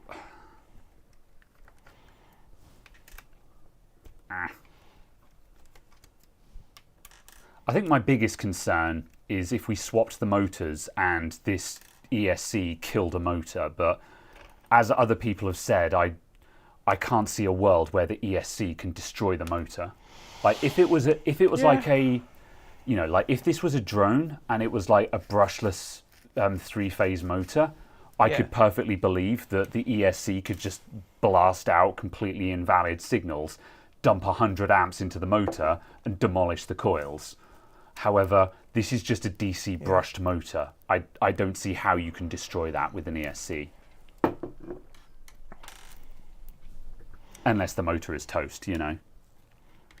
All right, this skid plate doesn't seem to be going anywhere. So the motor is there-ish.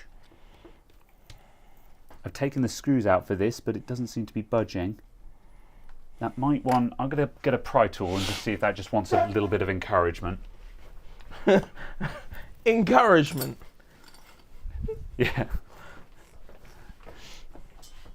Yeah. We will encourage you with violence. Yes, the WD-40 please come off, then the screwdriver of like, I'm asking nicely now, and then the crowbar of, I wasn't asking, you know.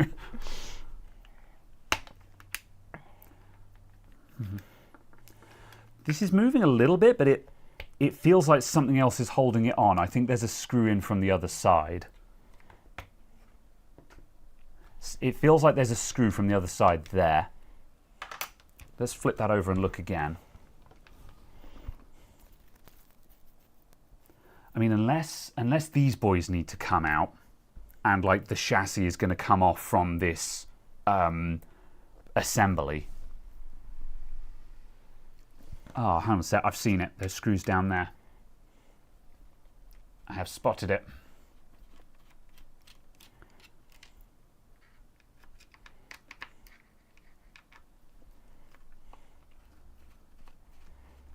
was going to say the tyres don't look very heavily used.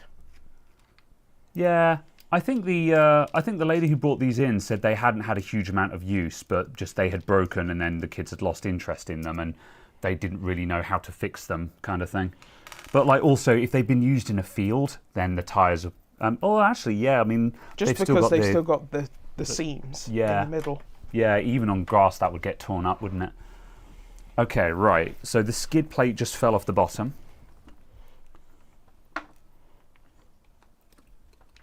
And carefully turn that over again. Right, so there is a gear. There's the gear. The motor is here, so that and maybe that is holding the motor on. I'm going to just support the motor in case it falls out.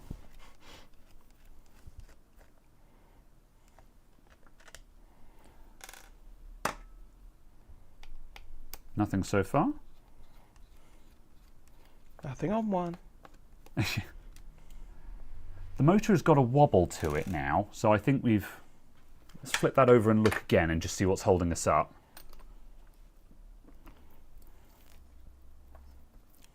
Okay, the motor is screwed on to this plate here. So yeah, I think that whole thing is going to come out. And hopefully that gear will just stay on the differential. Right, so when I undo this screw, it might all drop out. Morally or physically supporting it? Yeah, that's coming out now.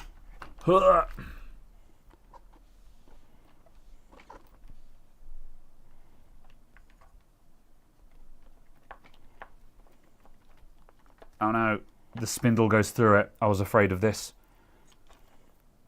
Maybe I can just Tetris that out. No. Oh, heck. Okay. Well, I wonder if I got a little... I wonder if I just undid that bolt there. That might free the motor. There must be more than just that holding this plate to this, though. Otherwise, the entire motor would be held in with a single screw. That doesn't seem right.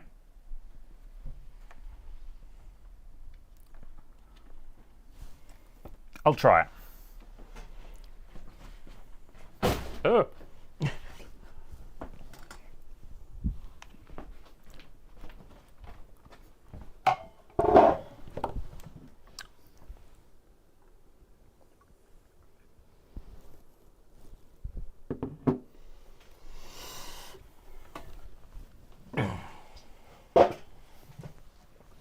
Waiting for the blue pizza. Here's one we made earlier moment. Well, we have got one that's not broken. Right. So let's... I don't have a tiny spanner, so I'm just going to use some pliers.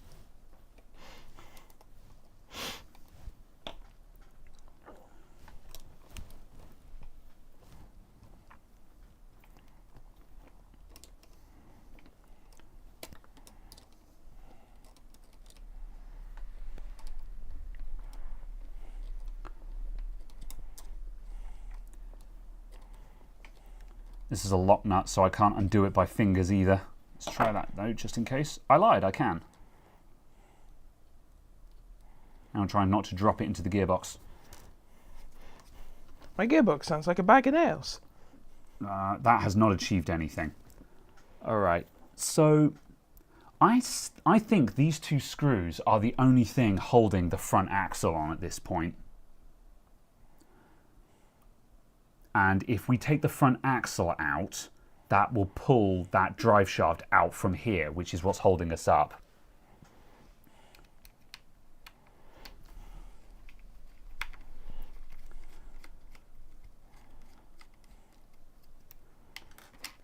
Oops.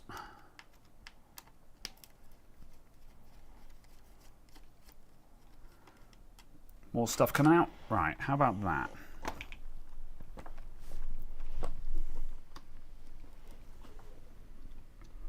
Oh, we're being held... Oh, of course. It's four-wheel drive. We've got a drive shaft going down the middle.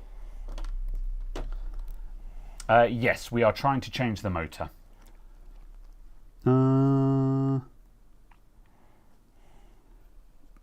Drive shaft. Okay.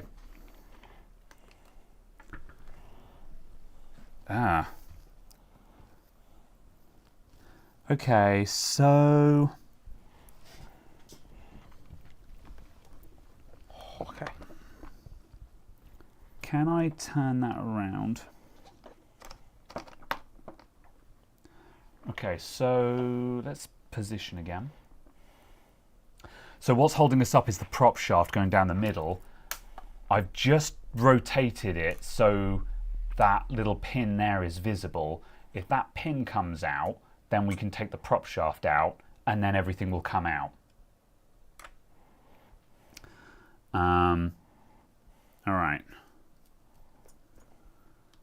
I'm going to put this screw, I'm going to put this little nut back on because removing that didn't actually achieve anything. So I'm just going to put that back on just so I don't get lost in a lot of disassembly that doesn't need to be disassembled. Invariably, it's going to need to come back off again when we get the motor out, but right now it doesn't need to be off the car. So, right, I'm going to...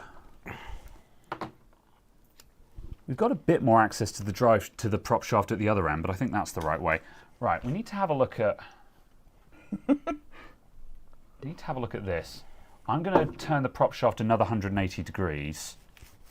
So let's just roll it forward.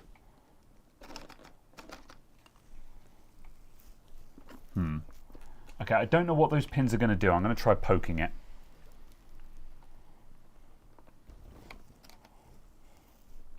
It does not press in. Ah, it goes up though. Ah, alright.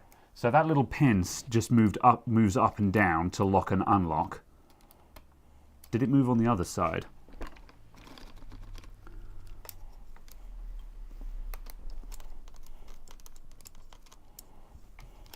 Oh, I'm just sliding the actual prop shaft itself up and down.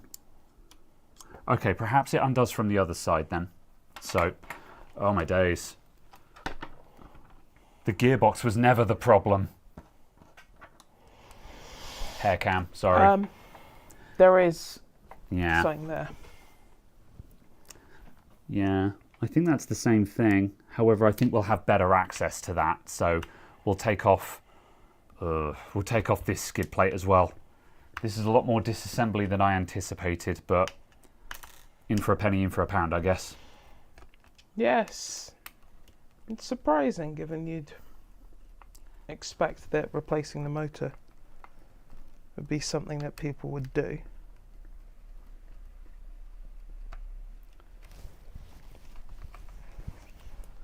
I have some ginger hair. I'll have you know it's auburn. It goes a little bit that direction when it's sunny.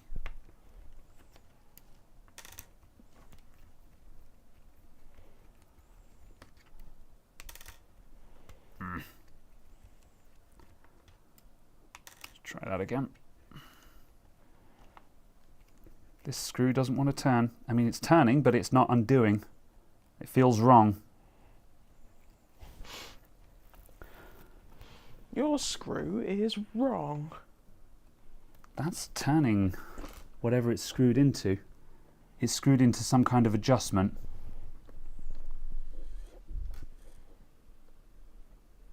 Oh, my days. Okay, there's another screw at the top there, so if I hold that screw... Yeah, okay, right.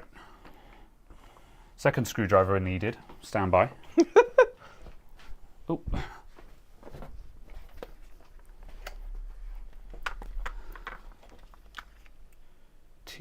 Oh no! Oh, it's already in there, it's fine.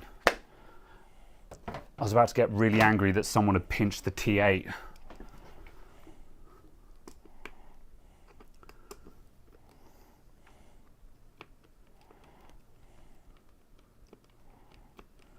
There we go. I know you guys can't see anything. I will fix that in just a moment.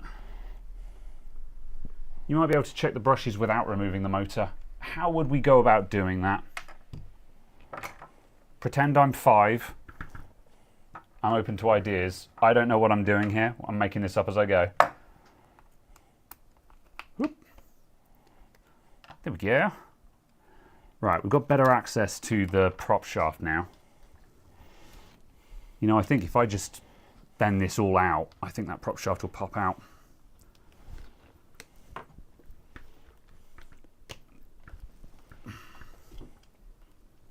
Almost.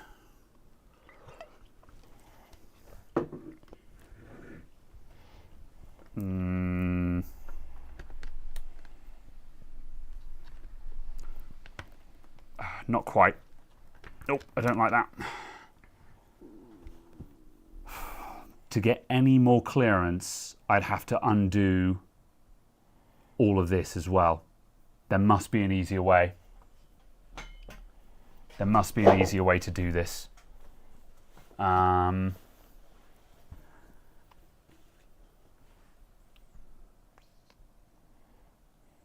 Let's refocus. Let's go back to the gearbox and look at what's holding us up.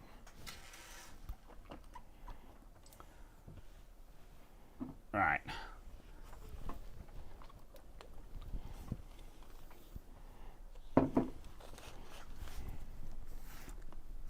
I'm going to clear up screws and things.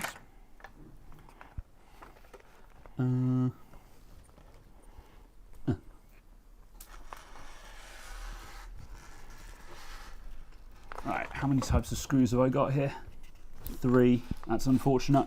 I think I can figure out which ones go where though.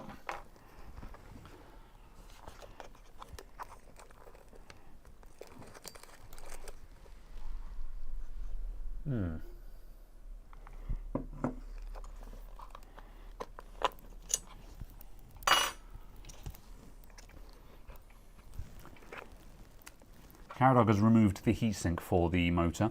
Has that revealed anything more? No, it was just the fact that it was loose. Fair enough.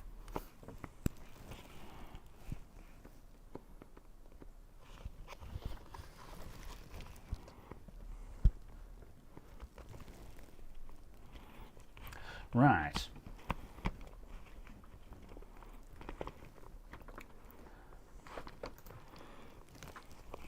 Right, stand by everyone.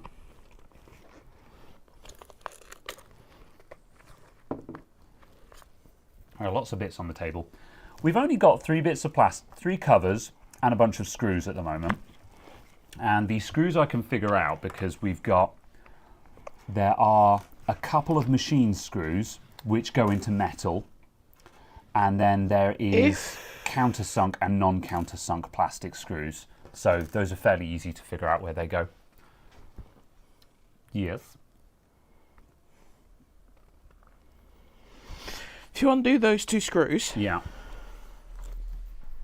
this can angle up and lift up because there's nothing covering the drive shaft here, so that can just lift. Okay. Right? Yeah. Yeah. Okay. Let's look at that. I don't know if that solves the problem, but Yeah. Right. I'm going to bring that across a little bit more, just so I'm not having to constantly move with the camera. Right. Bench cam with face. Oh, I wanted to go the other direction.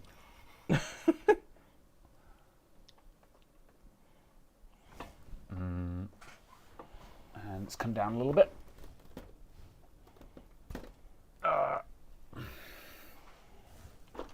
Whew.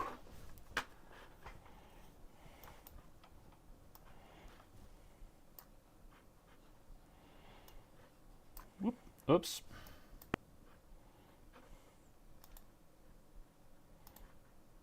All right, and poof. Okay, right, so put that there. Right, so this wants to come out. However, the prop shaft is going through it, which is why it can't come out.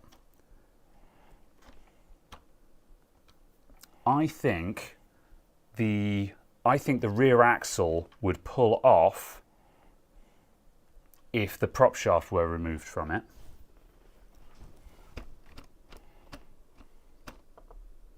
No, I don't think it would actually.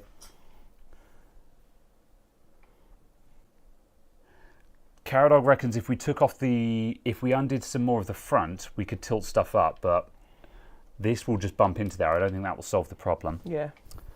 What else is holding? Okay, so there is another screw on the motor at the bottom. So this assembly does need to come out. So yeah. Oh, that's so frustrating. That's such an amount of disassembly just to get the motor out. When if they just put things in a slightly different location, you could just take the screws out and the motor would lift out. That seems mind-blowing that you need to disassemble the entire drivetrain. Like, the pinion gear is on top. This will just lift out if only we could get to the screw underneath. That seems mind-blowing that's the way that it works. Check the PP bus.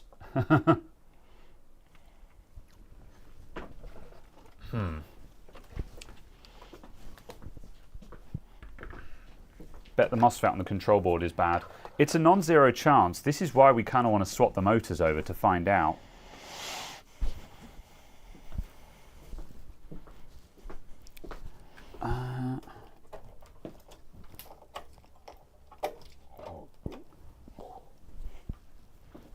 Right, let's spin that around again.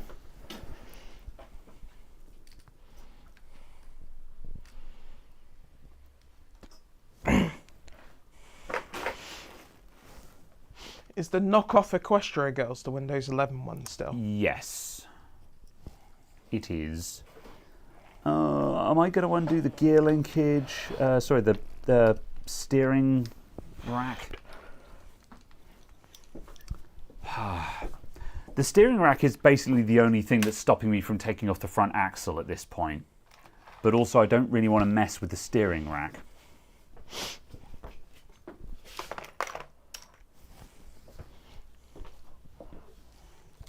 Alec Nab reckons the motor is fine. The motor is reading 30 ohms and a known good reads 0 ohms. So according to multimeter readings, the motor is not fine. Has it been tested with a bench power supply? It has not, but again, the readings suggest that the motor is toast. But either way, to test it, you'd want to get it out.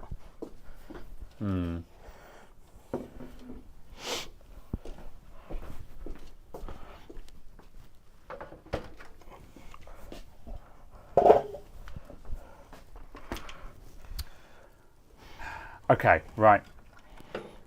Let's keep taking stuff off. Because by the time I've sat here going, oh, is it really that hard? I could have just kept undoing screws. So that's what I'm going to do. May I have that screwdriver? Ha! Thanks. I take it that build update is all good.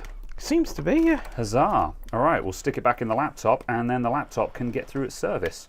I'll then see what it does, yeah. Right, that's ready to go. Now I'm going to undo these 2 screws. Do you want the crucial SSD that came out this PC back in this PC? Yes, please. Okay, I don't think undoing the steering rack was quite as bad as I thought it was going to be. It looks like these ball joints are coming off just fine.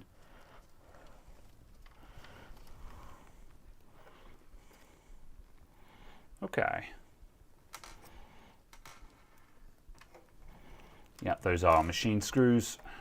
Actually, I'm going to keep those to one side just because they're specifically for the thing. Right, there we go. There's our... Ooh. Okay, there's our front axle assembly. Neat. Put that down there. All right, so... Now, I can pull the prop shaft out. I'm going to zoom out a little bit. We're just a bit too close in now. Off. Right, so the drive shaft is out.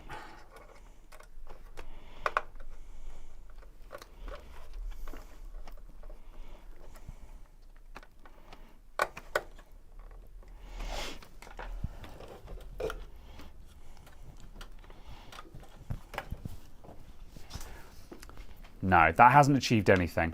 So I don't think that's what we needed to do. I think we need to disconnect it from... How the hell would we... There must be something in here that we need to undo. I just can't see anything in there to undo. What am I looking at there?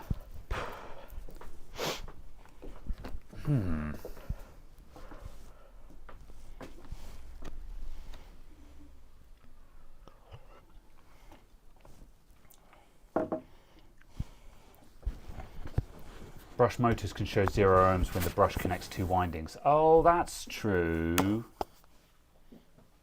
Oh, that's a really good point, Alec. Yeah. I did not think of that. Yeah, okay. Almost. The bathroom. Very well.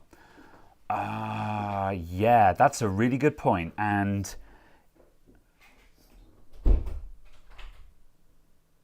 Okay, right. Stand by then. Yeah. Okay, hold on. That's a really good point. That's worth investigating. I'm just going to find some crocodile clips that will make it a bit easier to test these. I've got an idea. Hold on, lads. I've got an idea. All right.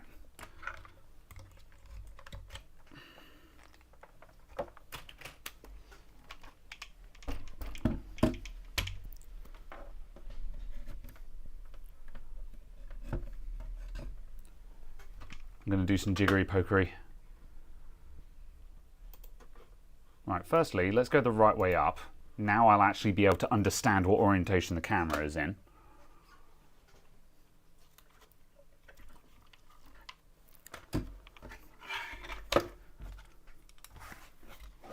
Whoops. I'm just tidying, getting some stuff out of my way. All right.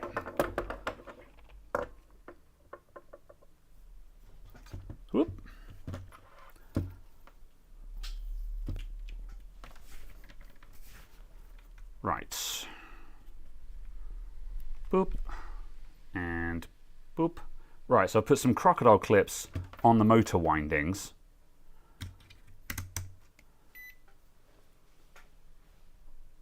Yeah, look at that. Oh, wait, that's kilo ohms. I've got a really good connection on that. Right, let's just step this. 100 ohms. It's got a mind of its own, this thing. Like, just...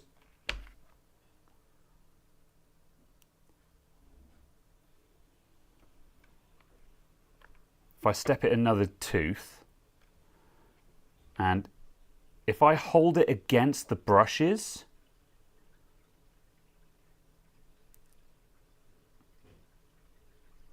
even still, like, if I hold it against one of the brushes, we still get like 600 ohms. Like, we're in the kilo ohms range here. So we're reading like 500 ohms right now. So, like, as I push against the brushes, we should be seeing it go low resistance as it ticks through one of the brushes. But yeah, I don't know. That seems to be high resistance, whatever I do. That's 5 kilo ohms now.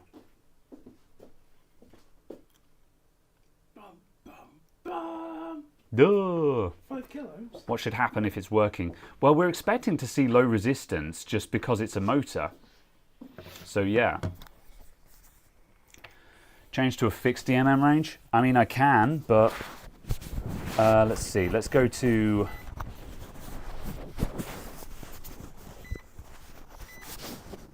mega ohms. Ohms. All right, we're on the ohms range now. Okay, so there's our 50 ohms range as I lean against the brush. And then it just goes high resistance again. So again, just moving through it. There's another step there.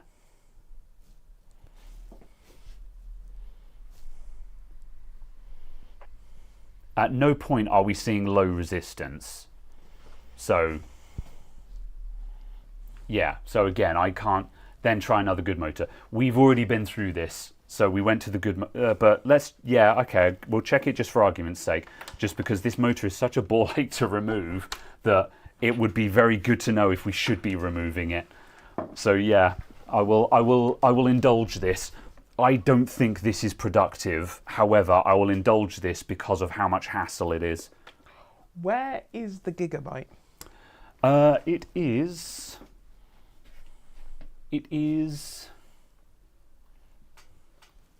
That's a good question.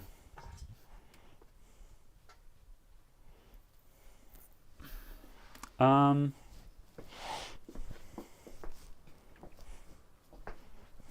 there it is. Yeah, follow my finger. There we go. All right. Is it this? Yes. It has a hard drive on top of it. Yes. Oh. And gigabyte written on it. That confused me because it had a hard drive on top of it. Yeah, the hard drive has come out of it. And an SSD on top of it. Yeah, the hard drive and the SSD have come out of it at one point. Okay, right. This is a known good motor. This runs, and immediately we're getting 0.27 ohms. And if I push against this one, we get a step, and it goes down to low resistance again. So this is a known good motor, and we're getting low resistance on it.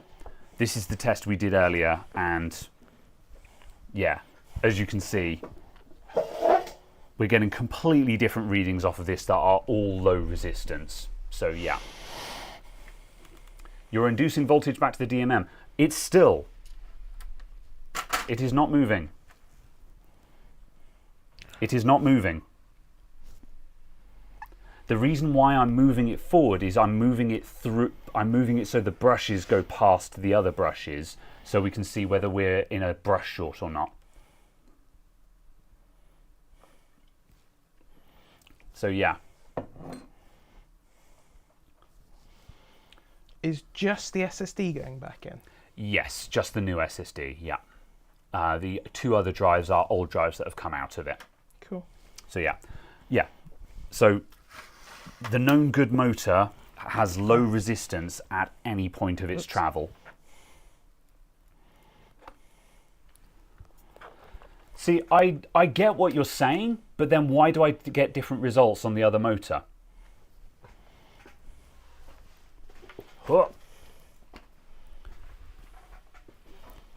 If we put it onto this motor, we get high resistance. Where if we put it on that one, we get low resistance. What part of that isn't a conclusive test? That's my question then. Especially because earlier on people were saying, yeah, the motor shouldn't be high resistance, it should be low resistance. The known good one is low resistance. The one that's not working is high resistance. That seems pretty conclusive to me. Huh? Oh, it's counted. Brush dirty, brushes don't brush. So it's a bad motor. This is the thing, you're agreeing with me. So it's a bad motor. You're telling me my test is invalid, yet my conclusion is not. So just like, I don't know what you guys want from me. Oh. I'm going to carry on figuring out how to get this wretched motor out of this car. There is one significantly longer one. Do you happen to know where that came from?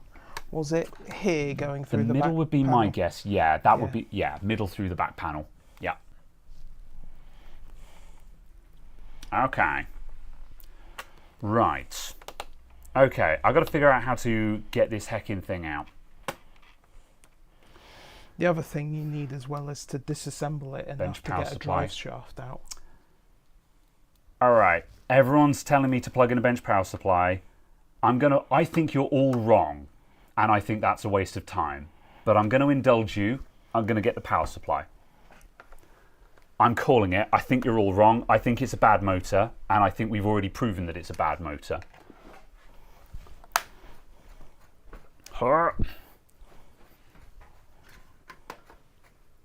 Stand by. Like, I'm willing to be wrong. If we plug in the DC power supply and it moves, then you're all right and I'm wrong, and I'll take that on the chin.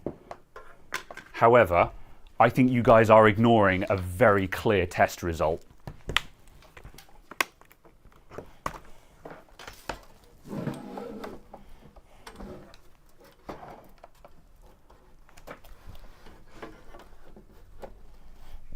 Oh, come on, don't fight me. Come on, DC power supply. There we go.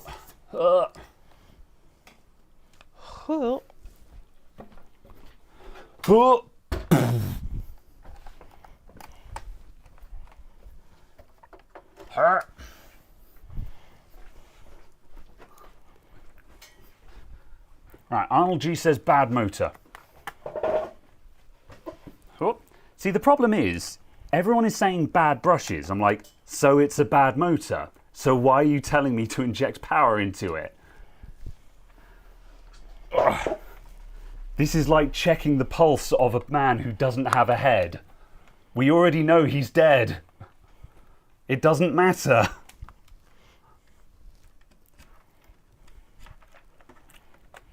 This car is missing an engine. But let's see if it will start.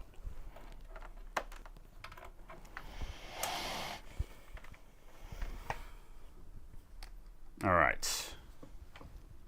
Whoop.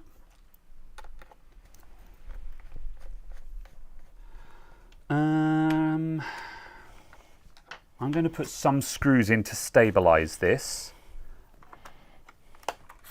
And we're going to apply... I'm going to apply 7 volts to it. Whoops, those are the machine... Oh, hang on a sec. Machine screw.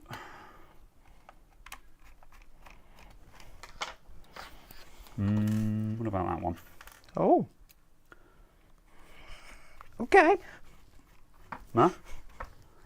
Just the thing taped Oh, to the top yeah, of it. it's a sim removal cut tool. I don't know why it's there. No. What can I do with you? What screws did you take then? Because none of the plastic screws are fitting. Oh, I know, I've got to line it up, that's why. There we go, yeah. I was trying to put this screw back in without actually lining up the hole and wondering why it wouldn't go in.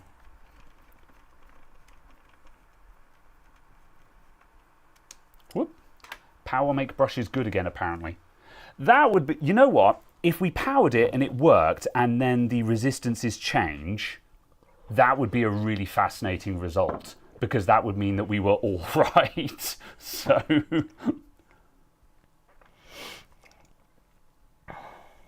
yeah. All right.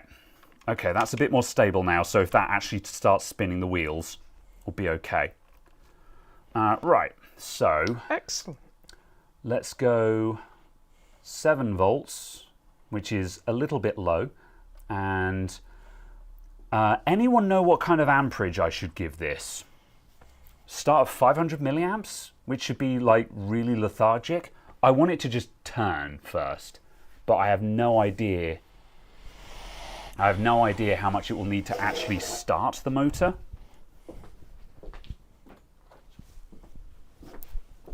.2 amps. Yeah, okay. The worst thing that can happen is nothing. 2. Okay, right. All right, here comes 7 volts, 2 amps. Power. Right. We are in a dead short at 100. Yeah, we're in a dead short at 200 milliamps. Which is an interesting result. I'll start increasing the current. Let's go 500. 500.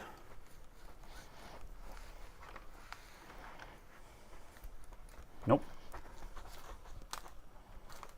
700. Still in a dead short. We're up to 1.2 volts. I think it's going to need a couple of amps.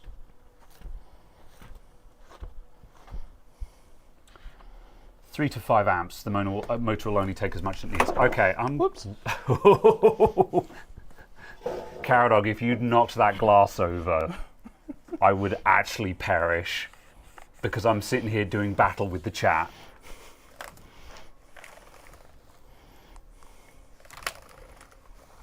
Nope. Okay. I'm going to go directly from 1 amp to 2 amps.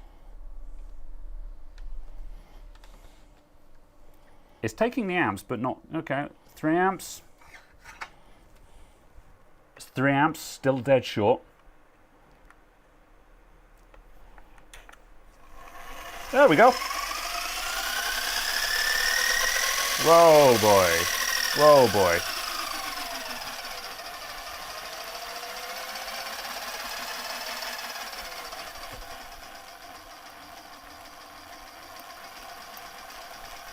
It lives. It does do something. Okay. So the question now is then if the resistance changes.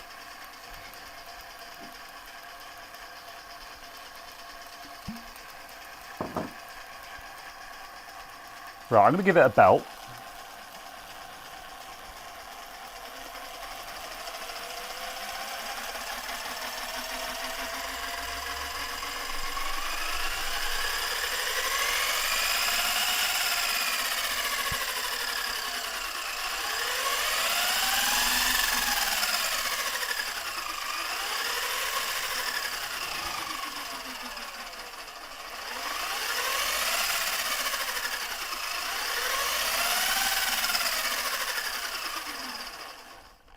All right. The motor works. Now. It does, yes. All right, so has the resistance changed? Because if the resistance hasn't changed, then I've got a lot of egg to wipe off of my face. I still think that my assessment was reasonable given the information I had. However, if the resistance has changed, that means that we cleared up the brushes by pumping some volts into it, which means who said that turning it will clear up the brushes? JD said that, and I think also a couple of other people, including ELHV, also supported that notion.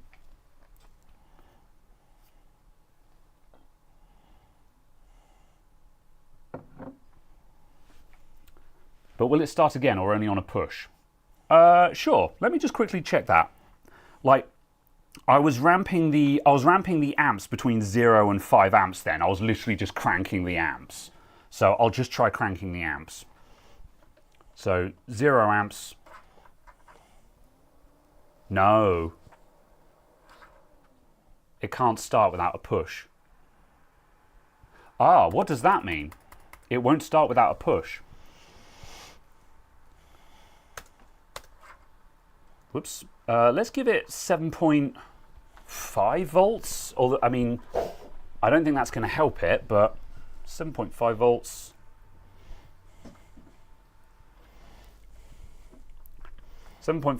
And here's the amps. That's 5 amps. And 5 amps, well, 3 amps.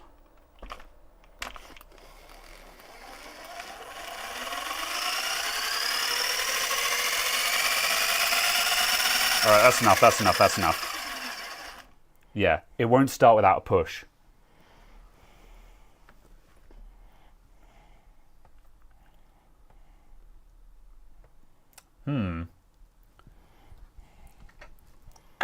Commutators is what people are saying now.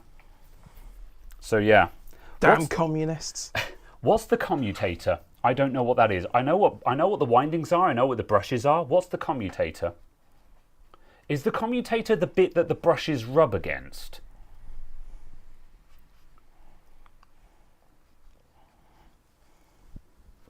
Yeah. So yes, the commutator is the part that the brushes rub against then, yeah. Fair enough.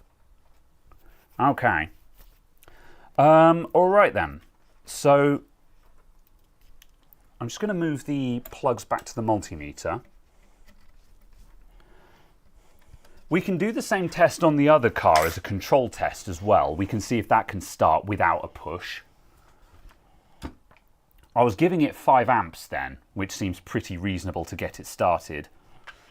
Right, resistance mode. Well, the resistance has gone down a lot. We've now got 5 ohms.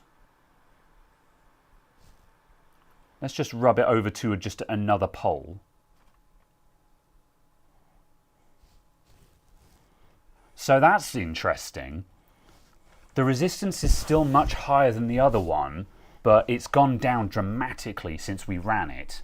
So yeah, it does look like by giving it a spin up like that, we have brushed a load of crud off of the commutator and windings. So yeah, lock bench to amperage. So do you mean vary the voltage instead of the amps?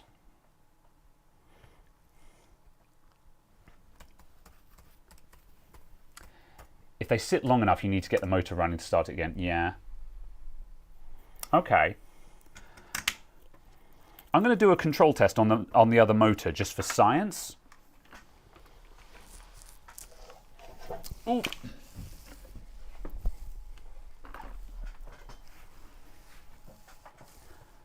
So I'm going to give it 5 amps and variable voltage. No, let's do the same test.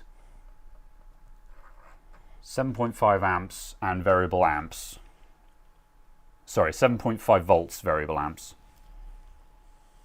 I'm aware that this one has drive. I'm going to lift it up in a moment. The power supply is off.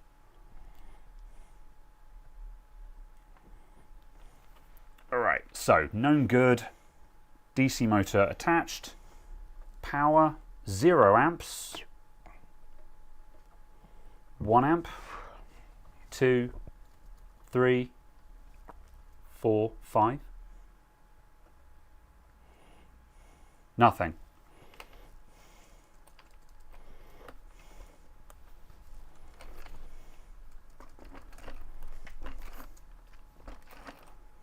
That's doing nothing.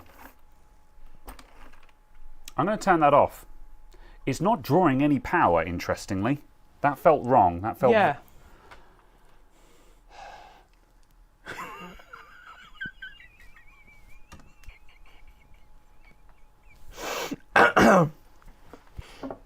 Bye.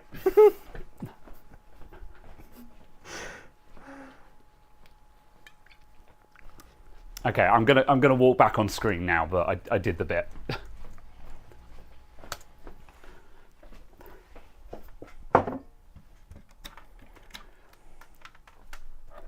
We will never speak of this again.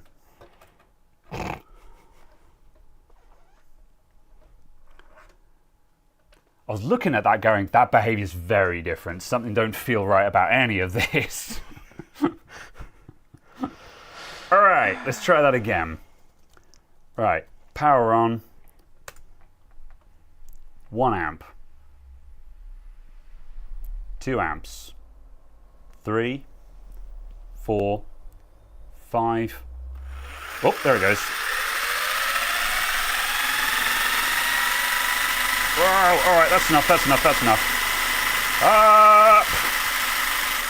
There we go. I accidentally went onto the voltage then and couldn't turn it off.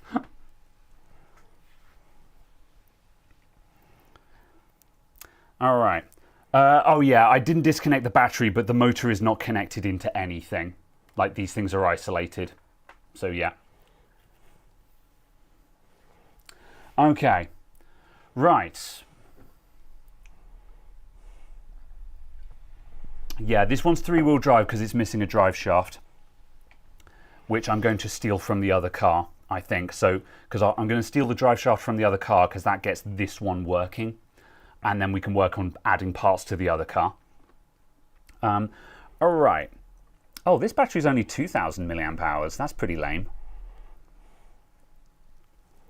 Imagine being player number 2 with only a 2 amp hour battery.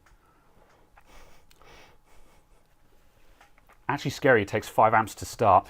Well, the motor is going to go into a dead short, and the battery is probably going to dump 9 amps into it. And then as soon as it gets it going, it will then fall down drastically. So yeah. All right then, so... Okay, so what have we established? So this one can start under its own steam. The other one can't, but also this one needed a good belt to get going. So it does feel like the other motor is just pretty tired. So someone said deoxit. What did you say? I don't have anything that's called deoxit. I've got, I have isopropyl alcohol, if we can use that as contact cleaner. Although, again, even if, so I guess we could try and just drown the motor by squirting it in the back. Contact cleaner, yeah. I don't have any contact cleaner. Try the other again, set amps at 5 and vary the voltage. Yeah, I'll swap the cars over because we've got nothing else to prove on this one.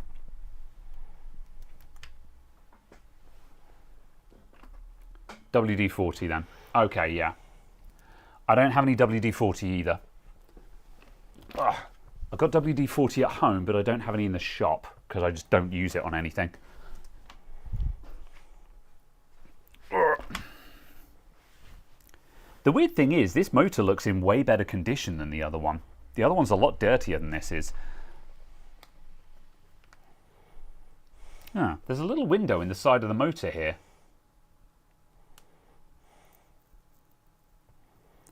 Is that a spot where we could squirt some stuff in? IPA would probably do in a pinch. Yeah.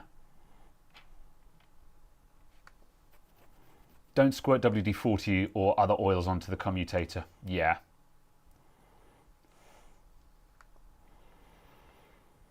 I like it how SLD said, then WD-40, and then said, no, not WD-40. So there was obviously some misunderstanding there. I don't have WD-40, so there is no planet where that's going to happen. Yeah. All right. Okay, let's do our voltage test. Just for interest's sake. Power supply is off. This bullet connector's a bit... How are you doing?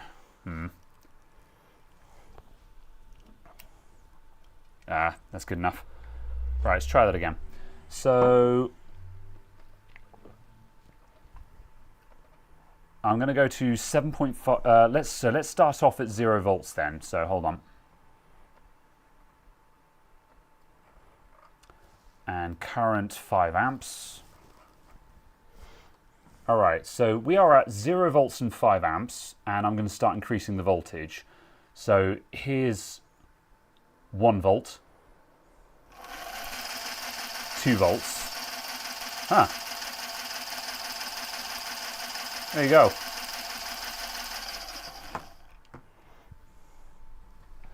So what does that mean then? I started it off at 7 volts. Was I just massively overvolting it? What does that mean? I started it off at 7.2 volts and was varying the amperage. Whereas when we started it off at 5 amps, no volts, it started on its own, no problem whatsoever. Stopped on a clean spot.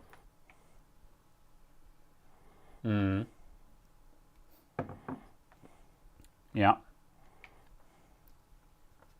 Okay, let's try that again. 0 volts, 5 amps. 1 volt. 2 volts. It's worth noting, yeah, I think it is the kick. Because when I go to 1 volt, the amps went, whoa, up to 3. They went bang, up to 3. And then when I went to 2 volts, it banged off of 5 amps. So yeah, I think because we're giving it the full 5 amp kick with the voltage, that's what kicks the motor into working. So yeah, interesting. I'm learning. Is the laptop okay? Maybe? You're looking concerned.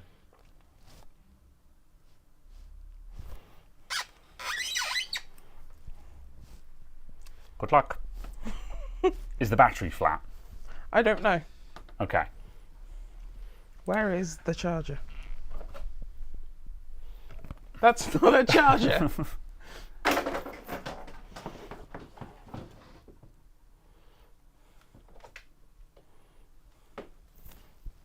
Thanks.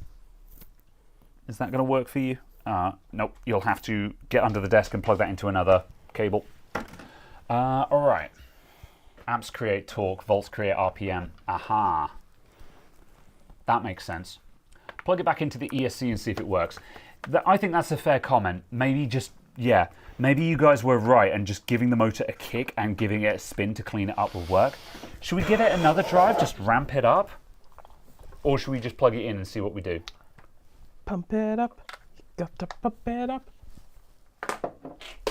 I'm going to put the drivetrain back together in any case, because certainly I'm going to put the front axle on, because taking off all the front axle and the prop shaft is not progressing the disassembly of this.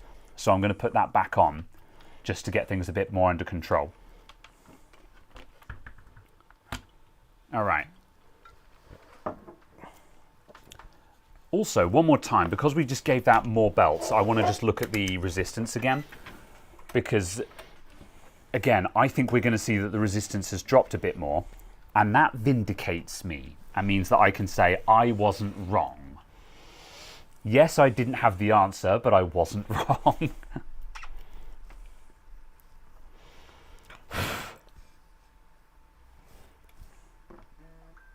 Still a couple of ohms, which moves around a bit depending, if I poke it. Like obviously when I poke it, I'm aware that it knocks out a little bit of voltage, but obviously when I'm not touching it, it should settle. So, the point is, it's not 40 ohms anymore. I still think that was a valid test. My resistance is no longer 40 amps. I should hope not. Wait. All right. Front axle. Let's put some bits back together on this. Right, that's the right way up. That's the right way up. Put this on upside down. Let's put the prop shaft in. All I hear is, yes, I was wrong. Hey, I said the high resist. Okay, right. Okay. Okay, so here's the car. That's a sweet car you've had. Wrong.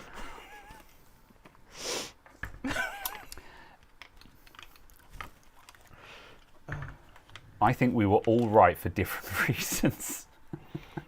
Is that in? Oh, there we go. That's definitely in now. Better than killer ohms, yeah. It's got to be good contact cleaner that doesn't eat plastic and rubber. That makes sense. I might try IPA because, yeah, as people said, that works in a pinch, and that might be better than nothing. We'll see if it can run on its own, though. Like, if it can start on its own, now we've just pumped some amps into it, then that'd be a good result. Heck. I think I need to do this the right way up. Hello, Adamant IT2. What are you doing? We're fixing an RC car. Oops. Oh, that drive shaft is not in properly. It's not remotely in properly. By drive shaft, I mean prop shaft. Where's the propeller? It's called a prop shaft, and it keeps magneting onto the magnetics of the motor, which is making it very difficult to line up. All right. I need you to turn. Get in there. Carrot dog, make it work. I refuse. Can't believe you've done this to me. I'm flashing. A BIOS? Yes. On this? Yes. Oh, did it find it through Windows Update? No. Oh, did you find a BIOS for it? Yes. Okay. I downloaded it from the Gigabyte website. And did you use the Windows flasher? Yes. Treb, you got some explaining to do. He downloaded the P34GV2. This is apparently a P34 hidden W V5. Okay, in all fairness, if it was hidden, then he's forgiven. Yes, because nowhere on the laptop or in the BIOS does it say it's a W. Yeah.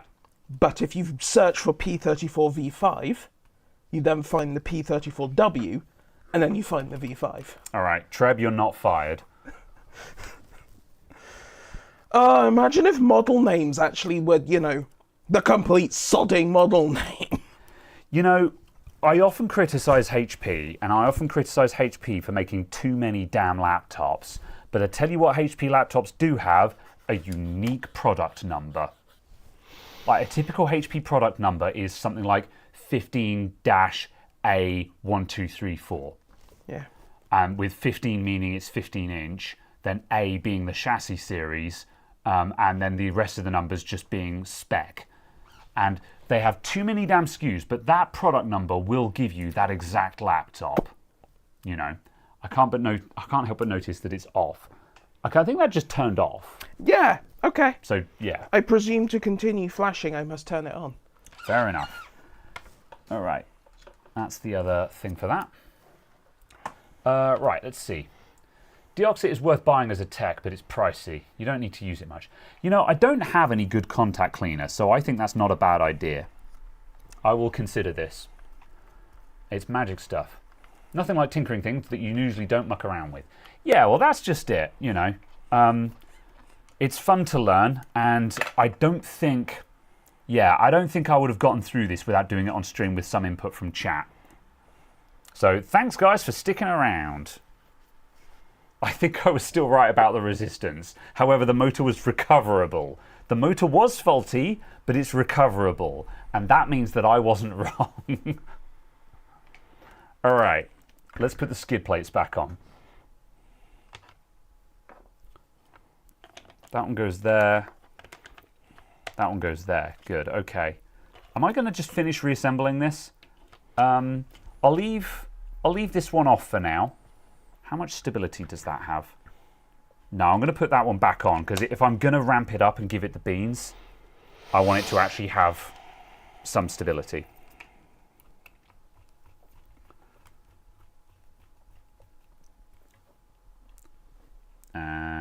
Machine screw. When I was fixing the faulty starter motor on a lawnmower some time ago, it actually needed fine sandpaper on the commutators to properly clean them. Yeah, that's Old Testament, that kind of thing. My dad used to like petrol lawnmowers.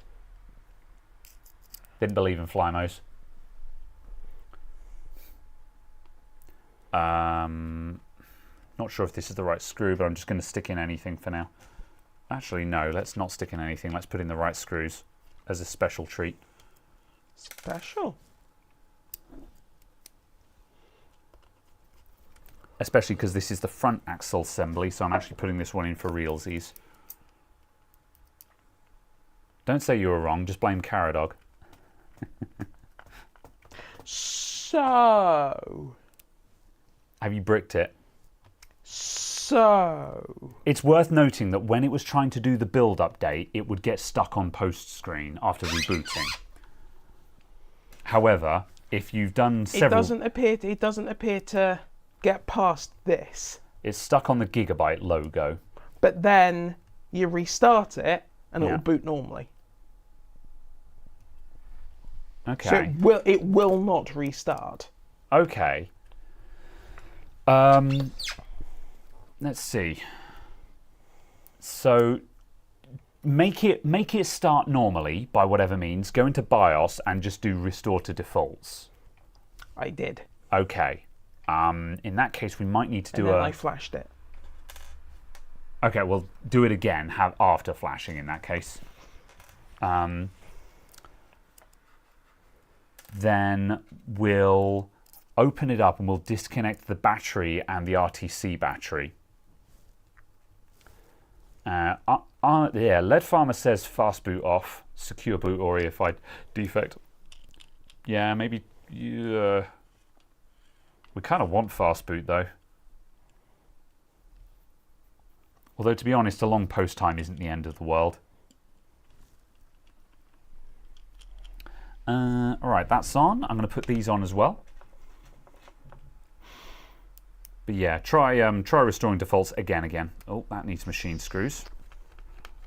So I haven't been keeping track of where the screws go. However, there's a metal bracket there. And if you're using a metal screw, hang on a sec, let me get two different ones.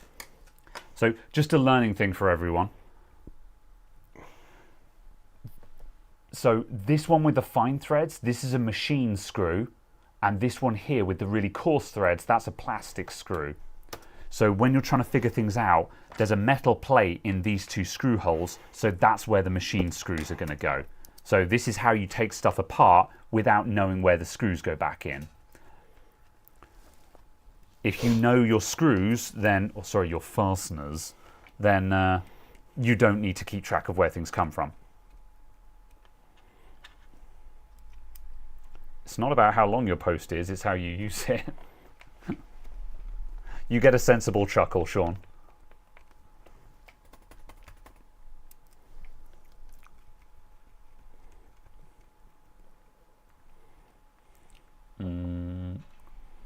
Flymo and a 30-meter, 4-kilogram cord.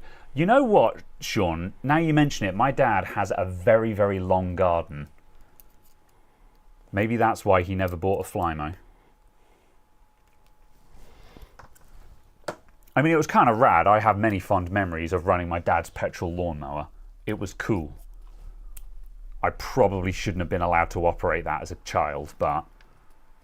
Oh, something's wrong there. That's a long screw. Have we got any short screws? That's a long screw.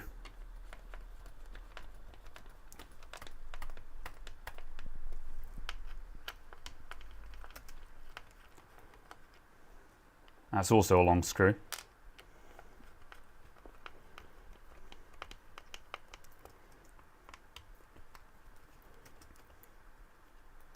There's a short screw.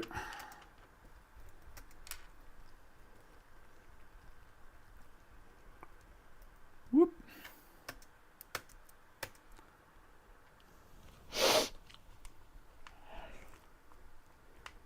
Beware of long screw damage. That's why you stop. If the screw suddenly goes tight and it's not all the way in, you don't get a bigger screwdriver, you stop because you're probably long screwing it. Okay. Boff. Alright. Remember when we were going to just do a PS5? Right. I wasn't involved in any of this. Thanks for coming, Caradog. I was sorting out a Gigabyte laptop. And bricking the BIOS on it. It was fine. It was booting. The Windows update had been installed. Why did you do the BIOS update? No. It was since doing the build update. It was doing it on every other boot. So something with this build of Windows. Interesting. It actually needed the BIOS. Yeah, that's fair. Understandable. But even with the BIOS update, it didn't fix it. Yeah. Why burnout stream? Well, this stream has turned out to be more entertaining than expected. However, I've been feeling a little bit of burnout. You'll notice that I haven't released a video for 2 weeks. I have no ideas, and I don't have any good repairs in, and everything is ruined forever. I have a plan on how to fix that, but it will take me another week to implement it. So yeah. Right, okay, so I put the drivetrain on this back together again. The car is mostly intact. I'm just going to tighten up that screw because I didn't tighten it for realsies.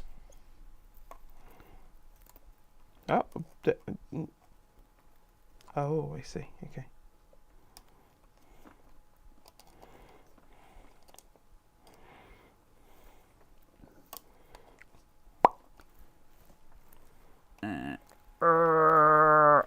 There we go. Right, that's not going anywhere. Cool. So, right. So, are we just going to full send it? Plug in the ESC and see if it works. I think let's try that first. USB IF. Right.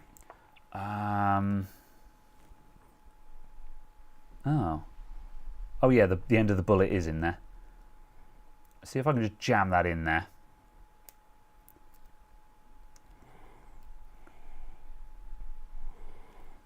Okay, I've just jammed that bullet connector in there. It's not a particularly good connection. I could just get some pliers and just go on that. Let's just see if that works first. Right, we'll give it a battery because the battery's got more oomph. What happened to the 5 amp hour, the red one? I put it back in the box. Oh, yeah. I believe. Probably should have left one of these on charge just to get some power into it. Although I think they've both got a decent amount of charge in them anyway. Presumably at some point the customer charged up the batteries in case they were just flat. I'm going to do burnouts in RC cars.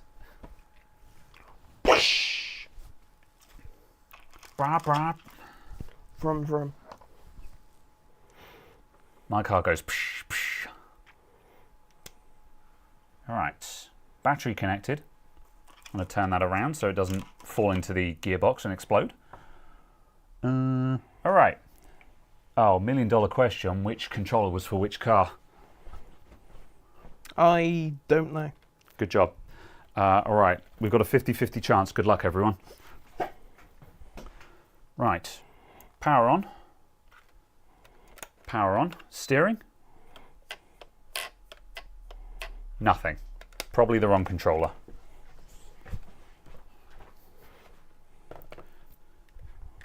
Power on. Steering. There we go. All right. Here goes nothing, everyone. Nothing.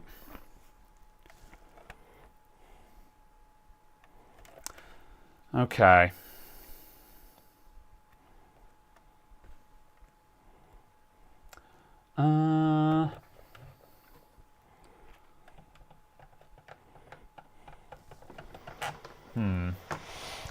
So Interesting. Okay. the other car worked. Did you notice the car that was working? Did you notice if the channels were just set to N on both? I don't recall. Well, actually, it's in working condition at the moment, so if they're both on the left, then that answers that question. Channel 1 was R.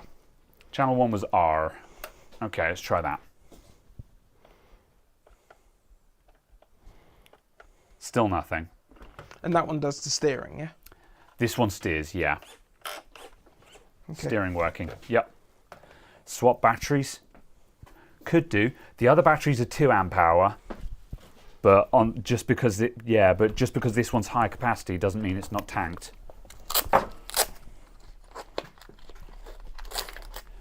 Whoop. The next thing we could do is, I mean, I could plug the DC power, I could run the bench power supply into the ESC, but this is a 5 amp boy, and so it's not going to deliver the same kind of amps that the battery can. But we've already demonstrated that it does have enough juice to run the car, so sure. Right, power off, battery in, power on, steering, and throttle, reverse, idle, throttle, idle, reverse, idle. Turn it off. The car. The car, yeah. Car is off. Is the EC still pumping out the wrong voltage? Because the EC was still putting out the wrong voltage. Yeah. Let's have a look. Also, it appears that deleting the security doodad things, what's it called? Secure boot, the secure boot settings. Deleting the configuration sorted it. Interesting. I wonder whether that would have got it installing the build update as well. Yeah. Yeah. So you went into secure boot settings and deleted the keys, or did you just turn it off and on again? I will show you the setting. Okay. So I can actually get the correct name. Yeah, because that's worth noting for next time. Just try the power supply as a final attempt. Yeah, then have a crack at the ESC. Okay. Yep. All right. Hold on a sec. Let me get the power supply hooked up. Yeah. Under security on here, there is an option called enroll all factory default keys.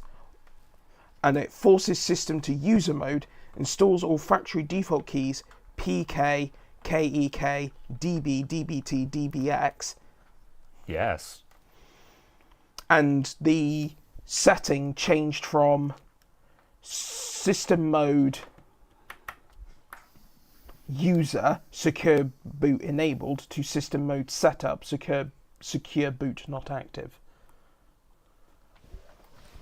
Yeah. Okay, so you turned off secure boot. Yes, Yeah. but I didn't actually turn it off. I just hit the option to reset it. Okay.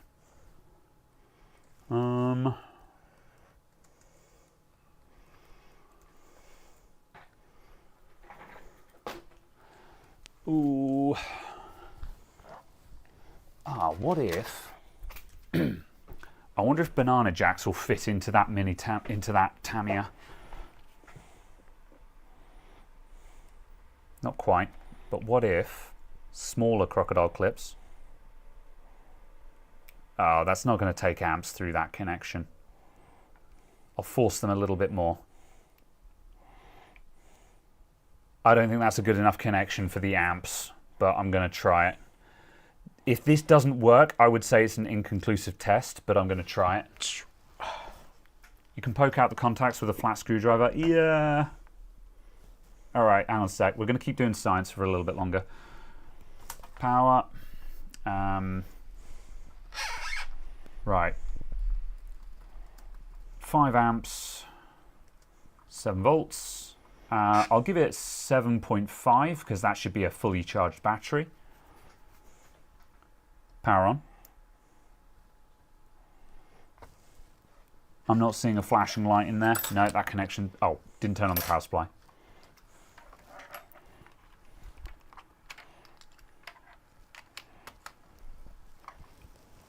That's a crap connection. That's no good. Yeah, all right.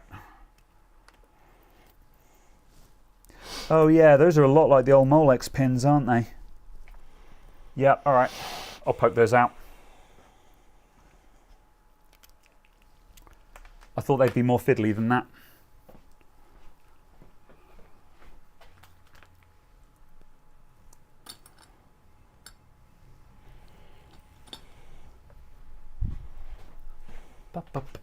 What's the timer on? Where are we these days? What world do we live in? 2:45. I see. Same system. Ah, fair enough.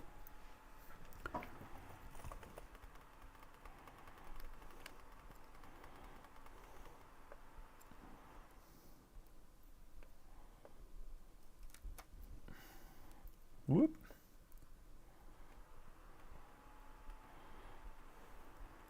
Oh, I picked up the wrong tweezers for this. That'll do it though. one.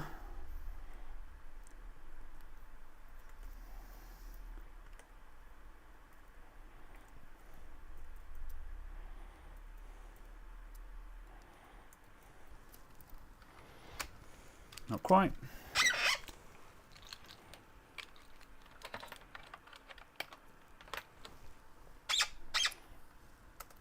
No, still not. Think I'm poking it in the wrong place. There we go. Oh.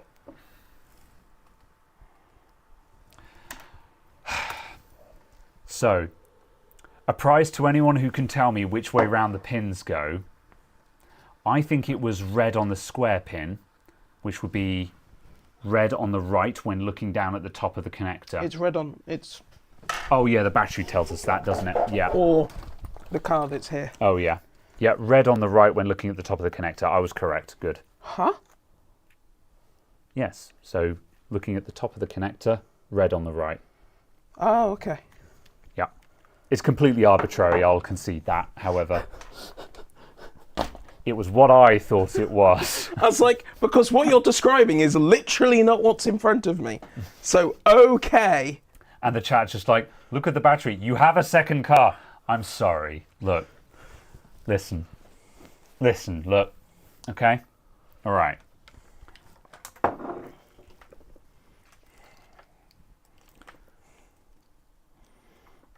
I bet other streamers don't have to put up with this.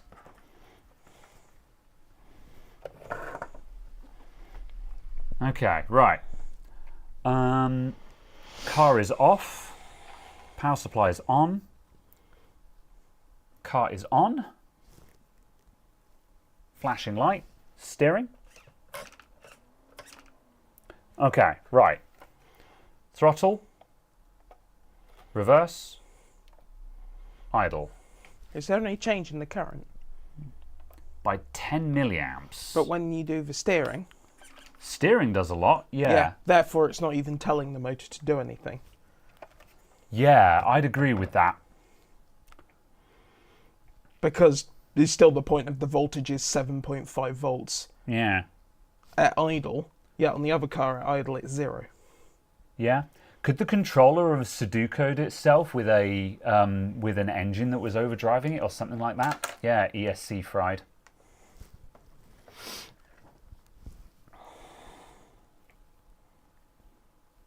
Yeah, okay. So we've got a dead ESC. The motor was in poor condition, but looks like it'll be fine if it just gets a good run.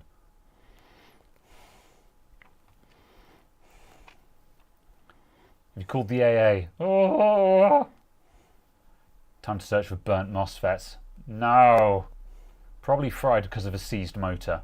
Yeah, stalled motor fried the ESC output. Start checking MOSFETs. Looks like a sealed unit, but you know what? We got 10 minutes left, and the ESC looks a lot easier to remove. Let's see if we can get it out. Power supply off. Oh, I tell you what I didn't try, though. I don't trust this bullet connector.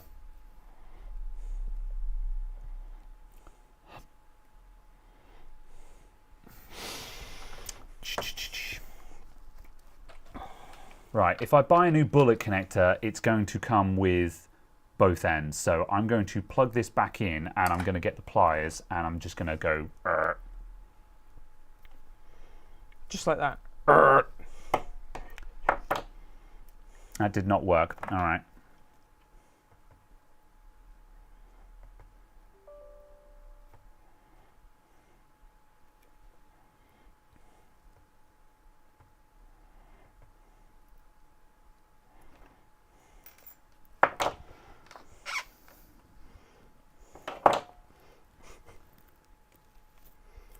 Damn. Okay, that bullet connector is tough, and I've only got electronics pliers here.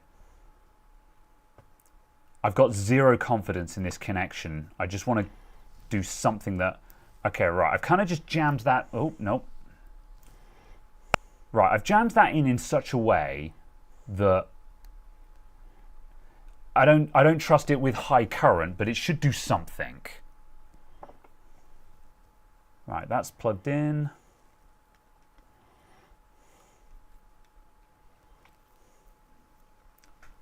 Power off. Oh yeah, we'll use the power supply because then we can see the current draw. And if we see the current actually kick, then we know that it's trying to do something. However, this is a complete long shot. Solder it. Yeah, I think that's, yeah, maybe. Right. Let's get the battery out of the way because we don't need that. Get out Power of here. supply on. Car on. Steering check. And idle. Throttle. No, same thing. Just 10 milliamps. Well, not even that. Like 5 milliamps shift between idle and throttle. Yeah. So yeah, okay, yeah. No, it's not that connection. If we got like some kind of attempt, I might believe that this is a bad connection, but it's not even trying.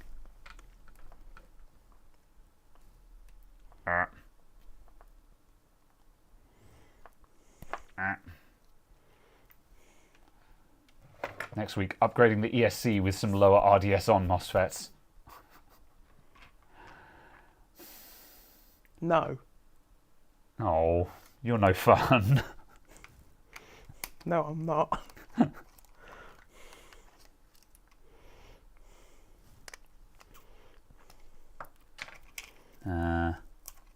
Next week, Graham replies to his DaVinci Resolve emails. Okay. Some high quality cable tidying in here.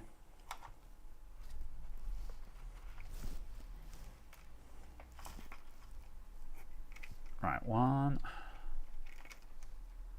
Okay, right. Motor's plugged into channel 2.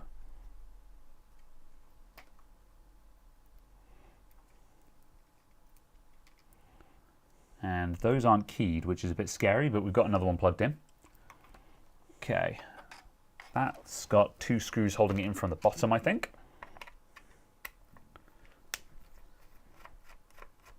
Isn't it all potted? We're about to find out.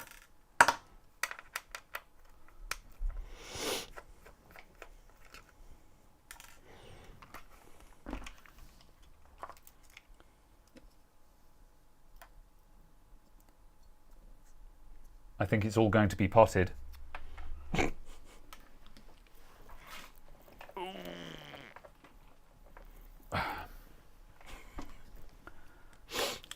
There's half of a field on the desk.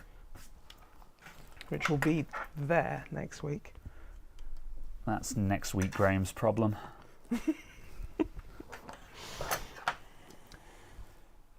You could test and switch the front servo with the motor controller. That's not a bad idea. I'm just going to see if I can pop this cover off first. I'm not feeling confident about this. This might be a dead end. If we pop this off and find there's a hole in one of the MOSFETs, then, you know. There's a hole where a MOSFET used to be. Again, skid mark.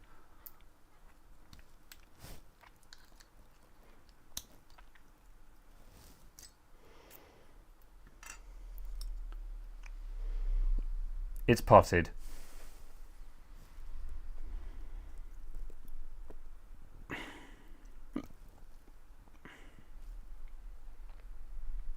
Oh, that's interesting. This has a jumper for NiMi or LiPo. There's 2 jumpers on this thing.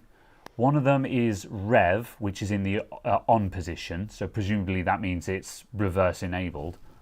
And the other one is battery, LiPo or NiMi. Don't know what that means. Yeah, potted for water resistance, I would imagine. However, yeah, that doesn't look serviceable to me.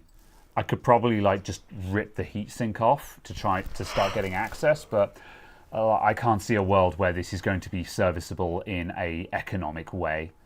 So I think the last piece of the puzzle is to plug it into the other channel and see if it does something different. However, we were getting a reaction from it, weren't we? It just wasn't giving the volts that we would expect. It was giving the wrong voltage. It was Yeah. giving 7.5 at idle and nil at throttle. Yeah, but it did change when we throttled it. So I can't see it being the RF. Let's see. What's the resistance to the motor and cables on the ESC? All right, we'll check. And compare it with the other one. Sure. All right. We're coming up to the 3-hour marker. We're into the final things. At the moment, my conclusion is I need a new one of these and a drive shaft. Let's see. Resistance. So the motor, that's yellow and black. So yellow to black. It's poking the other end because then it sticks in. There we go. 1, 2. All right. 40 kilo ohms. I don't know what to expect from this. I only measured the ESC output with the... We have not measured the ESC output. I only measured the ESC output with the motor disconnected. Correct. Yes. That's normal. Okay.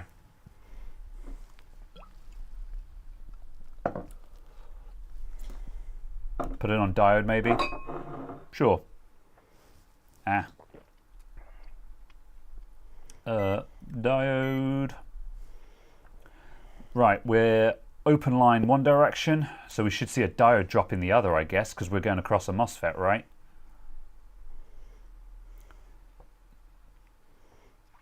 Huh. That's weird. There was a diode drop for a moment, and then it went open. Yeah. That's what I... Oh, there it is. Oh, I think I've got a bad connection here. Bad probing, bad probing.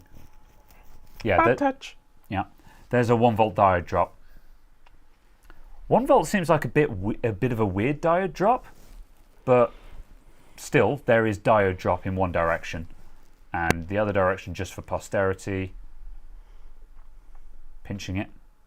Oh, okay, we've got 1 volt in both directions now. I'm going to go back to resistance just to confirm the measurements. 40k. And fantasy. Yeah, 40k in both directions, 1 volt diode drop in both directions. I don't know what that means. Sounds about right because you've got a H bridge. Oh, okay. Yeah, okay. So if there are 2 diodes in a H bridge configuration, we'd be seeing the diode drop and resistance of one of them in one direction and the other in the other direction. Okay. Yep. Check for a short on the battery common. Okay, explain this to me like I'm 5. So battery negative to where? Oh, just short. Well, yeah, okay.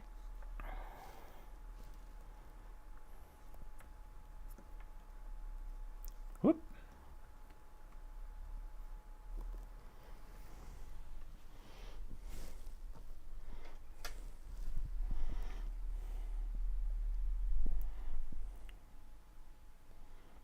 Taking a while to settle, but kilo ohms.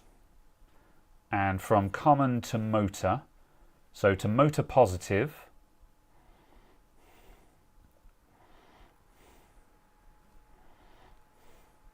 $80k, and to motor negative, about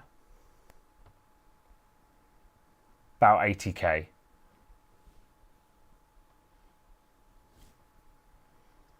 So yeah, there don't appear to be any shorts anywhere. What have you got?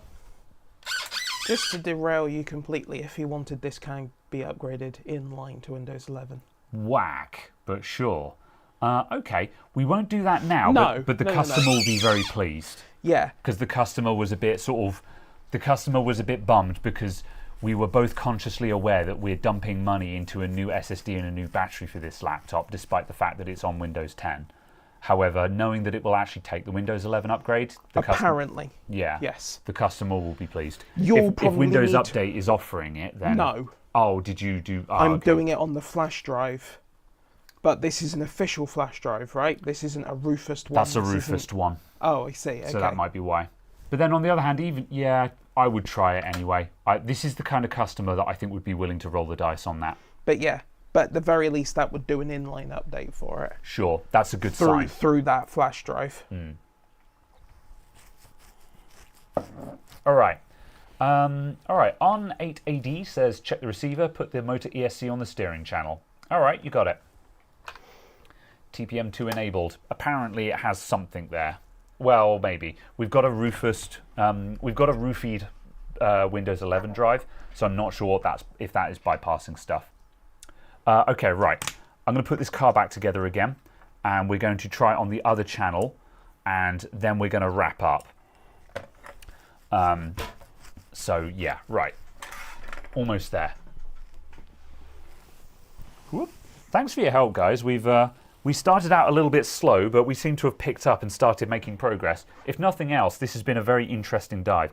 I thought these were going to be kind of boring because there was 3 components in there, and I didn't think this was going to be very interesting. But this has ended up being kind of a weird dive. I'm like, okay. All right, put the holder back. Yeah.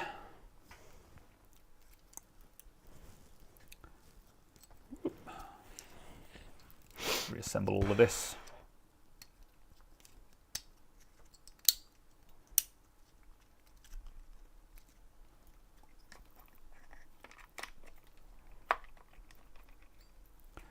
Right.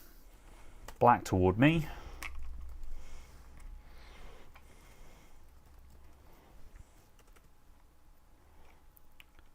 All right. So that's that.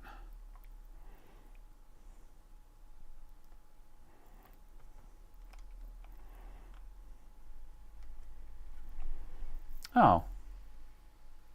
Oh, I see. So does the ESC put battery power onto the positive and negatives of these, which the RF receiver just commons together across the rails? Don't try steering now without holding it up. Yes, noted. So yeah, blaming the motor. Yeah, fair enough. Okay, right. Am I going to connect the motor? Yes, I am. So it was black and yellow like a wasp. And then red and blue.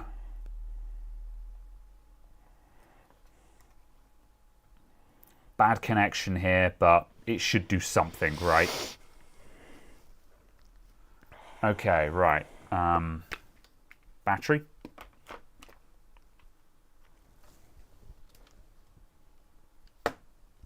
Whoops.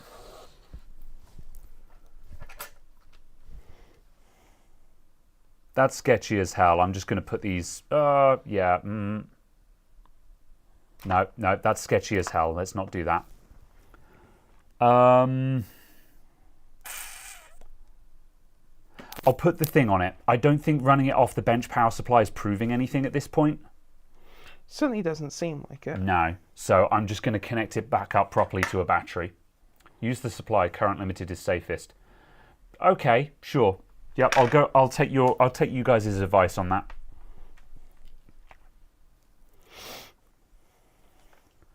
Because yeah, you're right. It is current limited. So if it does try to explode itself, it can only explode at 5 amps. So, all right. Power supply on. Right. Output on. Car on. Right, so firstly, if I use the throttle on the controller, it should steer, right? That's not going to damage it. I'm going to wait a moment for a reply on that.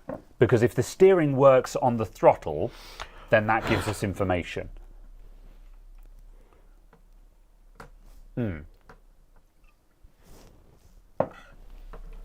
right, so controller throttle, steering works. Doesn't look good for the motor. Steering on the controller. Nothing. Same deal, it's giving us like 6-7 milliamps power draw. So the ESC is dead. Yeah. So the ESC is dead, and one more time just for the road, we'll just establish that the motor works. Let's just tank the voltage.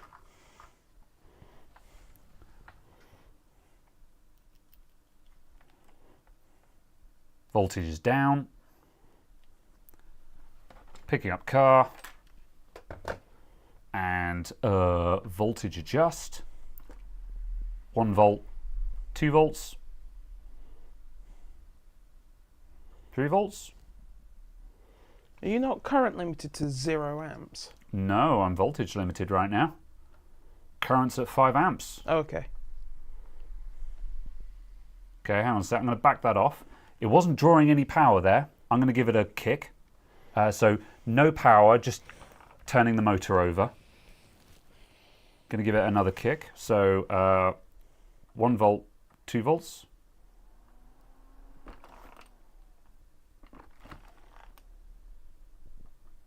Feels like the motor's seized up again.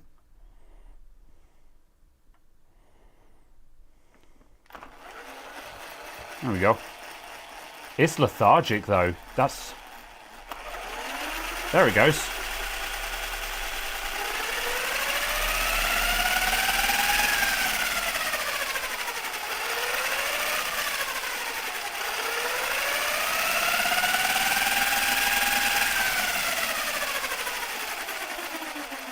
It didn't want to go. Yeah, it didn't want to go. I still think, I think the motor is still toast. We might have got it moving, but it doesn't want to go.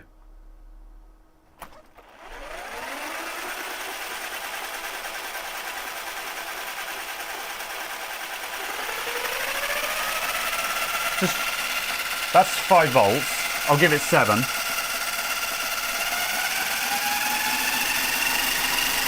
That's 7.5.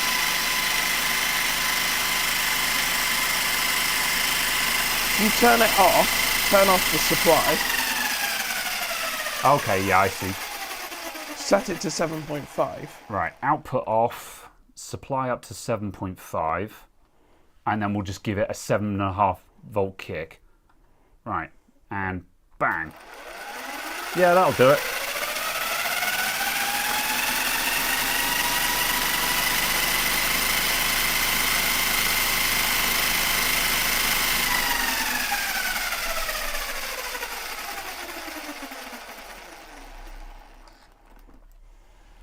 Yeah, so again, with a kick from the battery, I think it will start. So yeah, it looks like the motor will run. It just needs a good run to blow the cobwebs out. It's not happy, but I think the motor is salvageable. But the ESC is indisputably dead.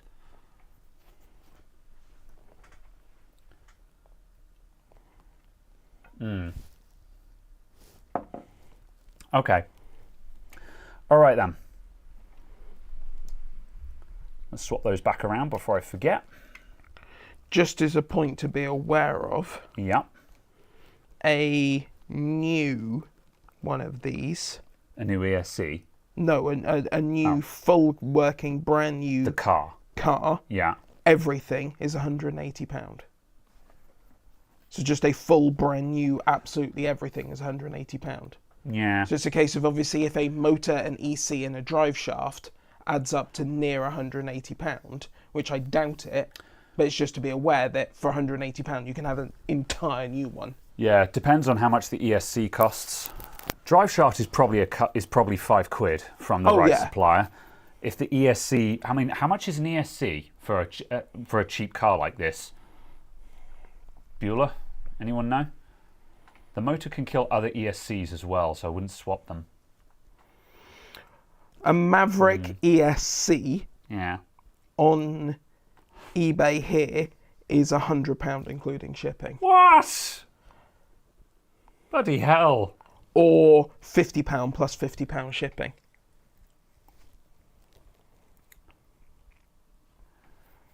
Try the other motor with the ESC. We can't swap the motors without a lot of heartache. We could swap the ESCs over, but yeah, something similar on AliExpress for this kind of car, €10. Yeah, all right. Yeah, that sounds more realistic. This was just like a Google search, you know. Oh yeah, but yeah. like the actual branded up ones. Yeah. Yeah. Yeah. I doubt the customer's going to care about getting like a Maverick official one. They just want a Oh car yeah, to yeah, work absolutely. with But just a case of the direct replacement is apparently £100. Yeah. Don't try other ESC on that questionable motor. Yeah. Okay, so plan of action then. I'm going to go on AliExpress or eBay or both and find a knockoff compatible ESC. Is that the right one? That looks correct. 20 quid.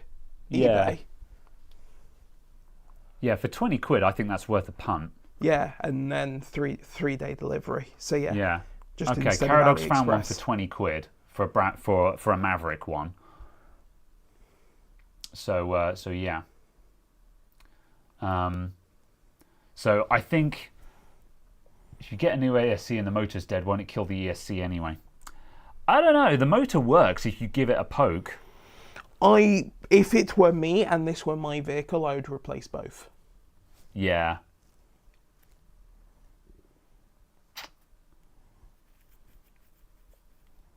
That motor's a bitch to get out. We got most of the way in. No, actually I lied. The motor isn't a pain in the ass to get out. I don't know how to get the motor out.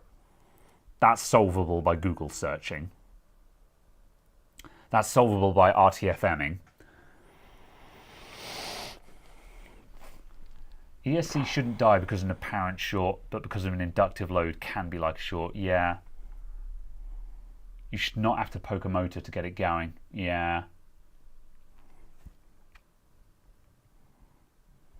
How much is the new car? About 180 quid. So it's worth saving. It's worth spending some money to make this work. Even if the customer spends £100 with me, paying me 60 quid labour, 20 quid for an ESC, how much is a motor? 20 quid, 30 quid? And 5 quid for a drive shaft or something like that. You know, it's going to that economically repairs the car. So that seems like it's worth a punt. Maverick Strada MT. Is that an MM22 motor? No, it's not. It's a 550, isn't it? Yeah, it's 550. Oh, that's a different motor. Yeah. Or at least get some proper contact cleaner and spray it inside the motor. Yeah. Yeah, the ESC is worth swapping. The question is if the motor has to change or not.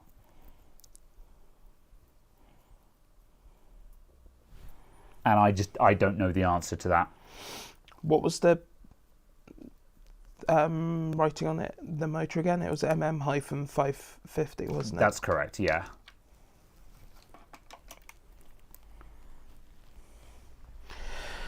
There appear to be no motors that are an exact match to that. Yeah. I'm sure we could find an equivalent. Yeah. Yeah. Try the ESC from the other car. I'm kind of pained to do that because the other car works. It needs a drive shaft, but I'm going to steal that from this car. The other car is functional, and I don't really want to risk killing the ESC on that, because then we have 2 dead cars when we could have had 1 working car. I would rather take a punt on a cheap ESC for less than £20 and try my luck than kill the other car and then have 2 dead cars. Yeah. Take the other car and give it some juice on the motor as well. The other car works.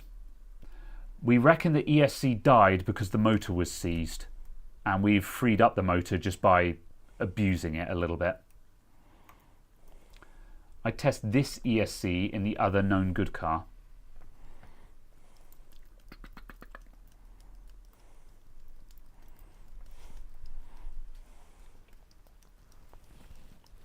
Sure. That seems like a safe option and doesn't take long to do. All right, we're going overtime, folks. That's not going to take long to put to the test. All right, stand by. This one's our final test, though, because I'm about ready to... well, that's the thing. We're past the three. We're into overtime, so I want to wrap up. However, I want to wrap up with a conclusion. I want to wrap up with a decision saying this is what we're going to do, you know. Put that on its back and just undo 2 screws from the bottom. Motor will be an RS550. I don't know. I'm open to suggestions. I'm assuming that it's a standard form factor. I mean, you could go all out and replace it with one of the new Flux brushless lipos. Because, unfortunately, the... Right. Known good. Putting that over there so I don't lose track of it. The motor's been discontinued. Yeah. Is there a name for this form factor of motor? 550, apparently. Oh, it's just 550. I'm assuming that means it's 500. It's 550 diameter or something like that. It's a size. Yeah.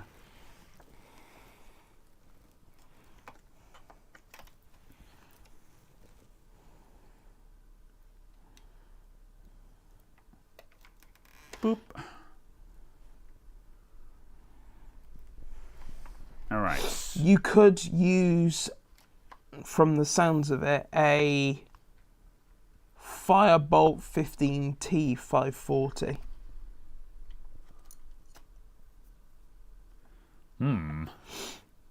Which is a fractionally smaller size motor.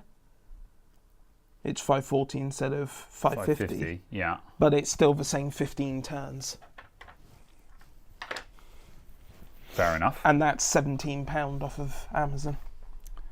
Right, this is the faulty ESC, so we're expecting this not to work, and it still uses that controller. Okay, right. All right, ESC is on. Going to lift the car up just in case. There should be no power because we should need to do stuff with the remote. Correct? All right. So, steering check.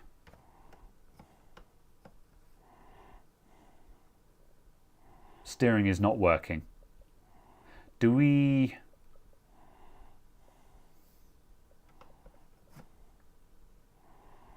No steering. What have I done wrong? The steering should work on that, right? Need to use the other remote. But it's the same... Oh, yeah, it's a different RF unit. Same ESC, different RF unit. Yep, yep. Oh, I see. You swapped the EC between cars. Yes, that's right, yep. Right. I didn't see what you were doing. Yeah, because we were using the same ESC, I was like, it's the same remote, but the RF unit has changed. Yes. Right, that is on. Cool. Steering check. Good. All right, and throttle. Ooh. That's the twitching that they reported it coming in with, isn't it? Maybe. What do you think, folks? What do you think of that? Try batteries. Give it speed, not enough current. We're at 5 amps. So this is just full throttle, just holding down the trigger here.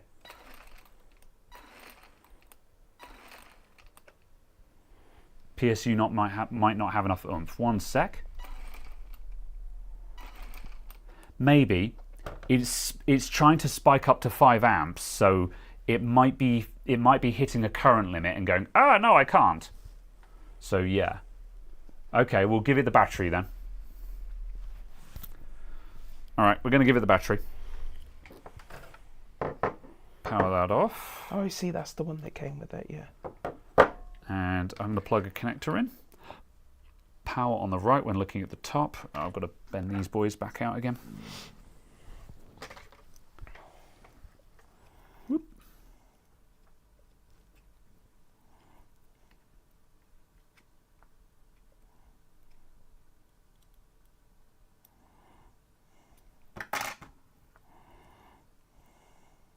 Power on the right.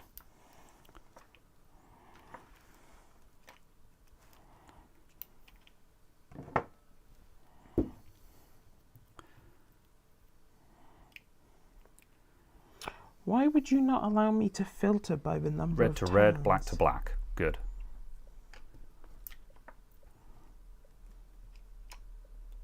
Cool.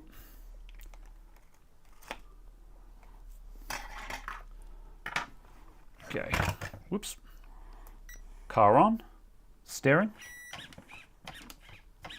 And throttle. Full throttle, holding it down.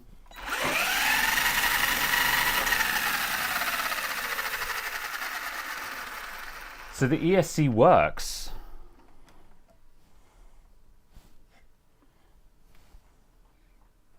Now, the only other thing... So we're back to bad motor. And the channel settings are the same on the two controllers. So it's not the channel settings. Yeah, so it's the bad motor. Yeah. Right. I'm not saying I was right all along, but I was right all along. Okay.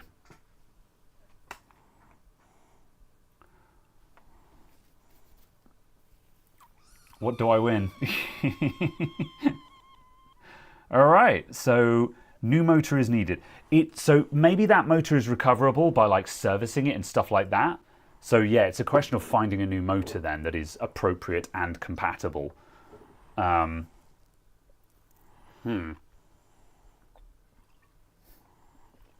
This is the good car. I'm going to put this one back together again. I've enjoyed this conversation in English. I think I have as well, Matt Foster. I'm going to put this car back together again while we talk about motors and just see. Right, so RC nerds then. It's an MM550. What should I buy? What should I buy to put in this?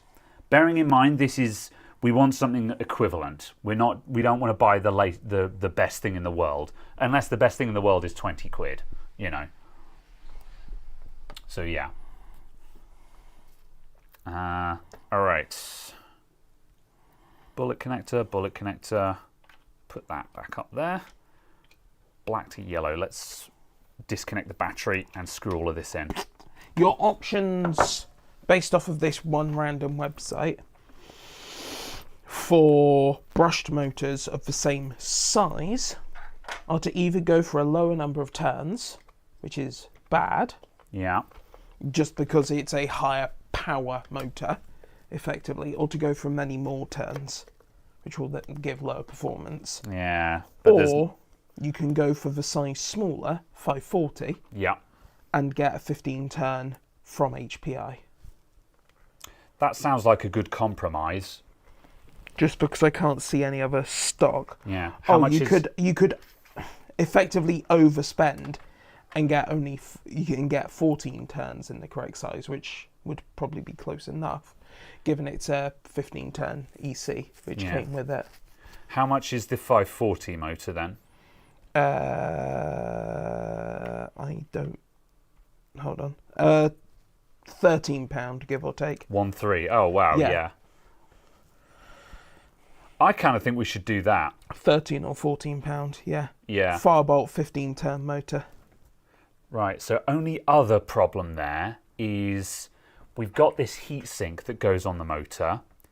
If we buy a 540, the motor's going to be a little bit narrow and this heatsink isn't going to fit it. You could, in theory, bend it.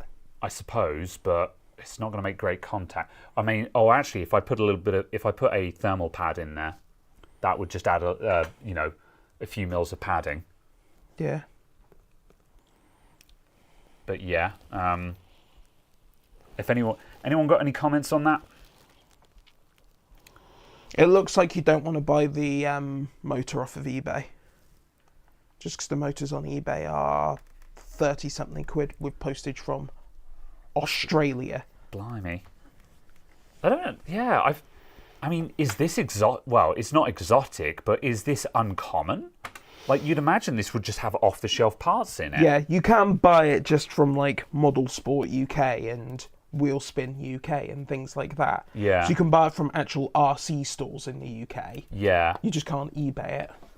I'd imagine because the RC stores in the UK are just undercutting the eBay pricing effectively. Yeah. Yeah. Fair enough. Which is what I found when buying lipos, is that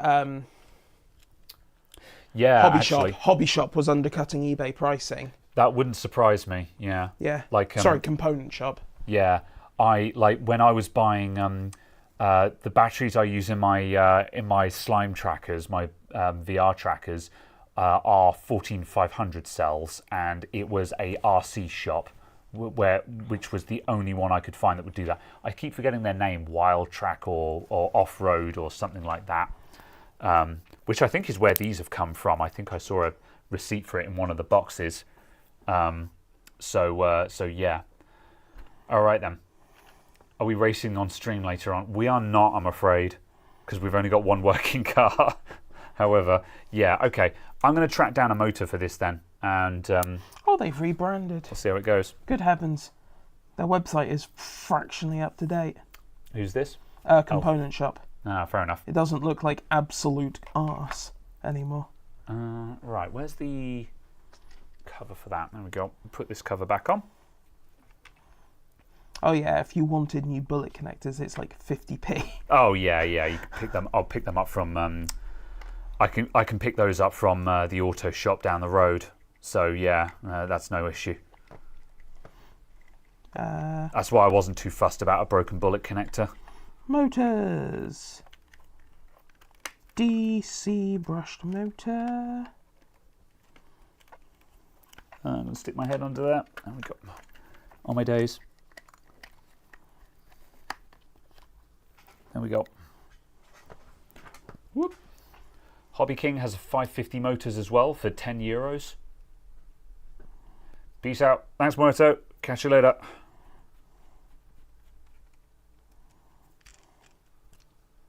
All right. Okay, that guy works. I've lost track of which one was the red and which one was the blue. I don't think it really matters. Red car and the blue car had a race. But all Red wants to do is stuff his face. Okay. I'm going to steal a drive shaft out of this super quick. Maybe. How do I drive shaft? That looks like a ball ache, and it looks like something to do off stream.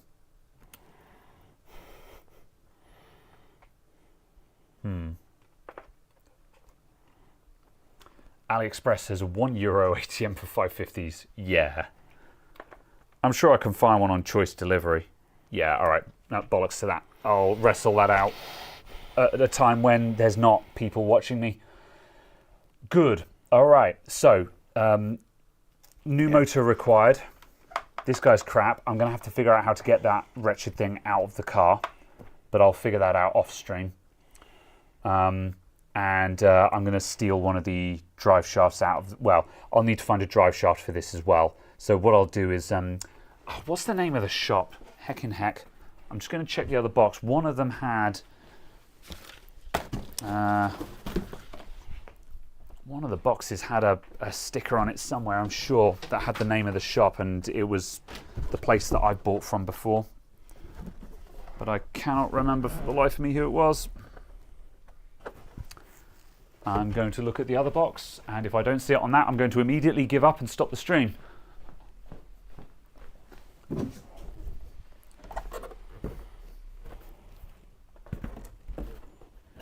Nope.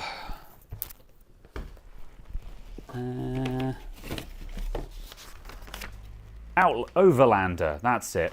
Overlander. Although I think Overlander are... Aha. Overlander just do batteries. However, here's the original thing, which I'm going to cover up because it's got customer details on it. But yeah, Quantum Maverick MT Monster Truck red and blue. And yeah, they were about 180 quid. So yeah, there we go. So if I get on the blower to these guys, they can this is from RC Geeks.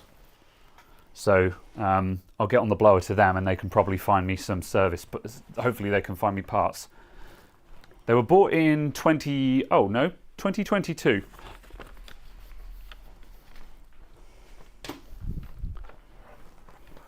Bought when the pandemic ended to encourage the kids to go outside again. Probably. All right. Well, I've got a lead then, so I know where the cars were bought from, so I'll give that shop a call and say, hey, I've got 2 of these monster trucks. Can you supply me with spare parts for them?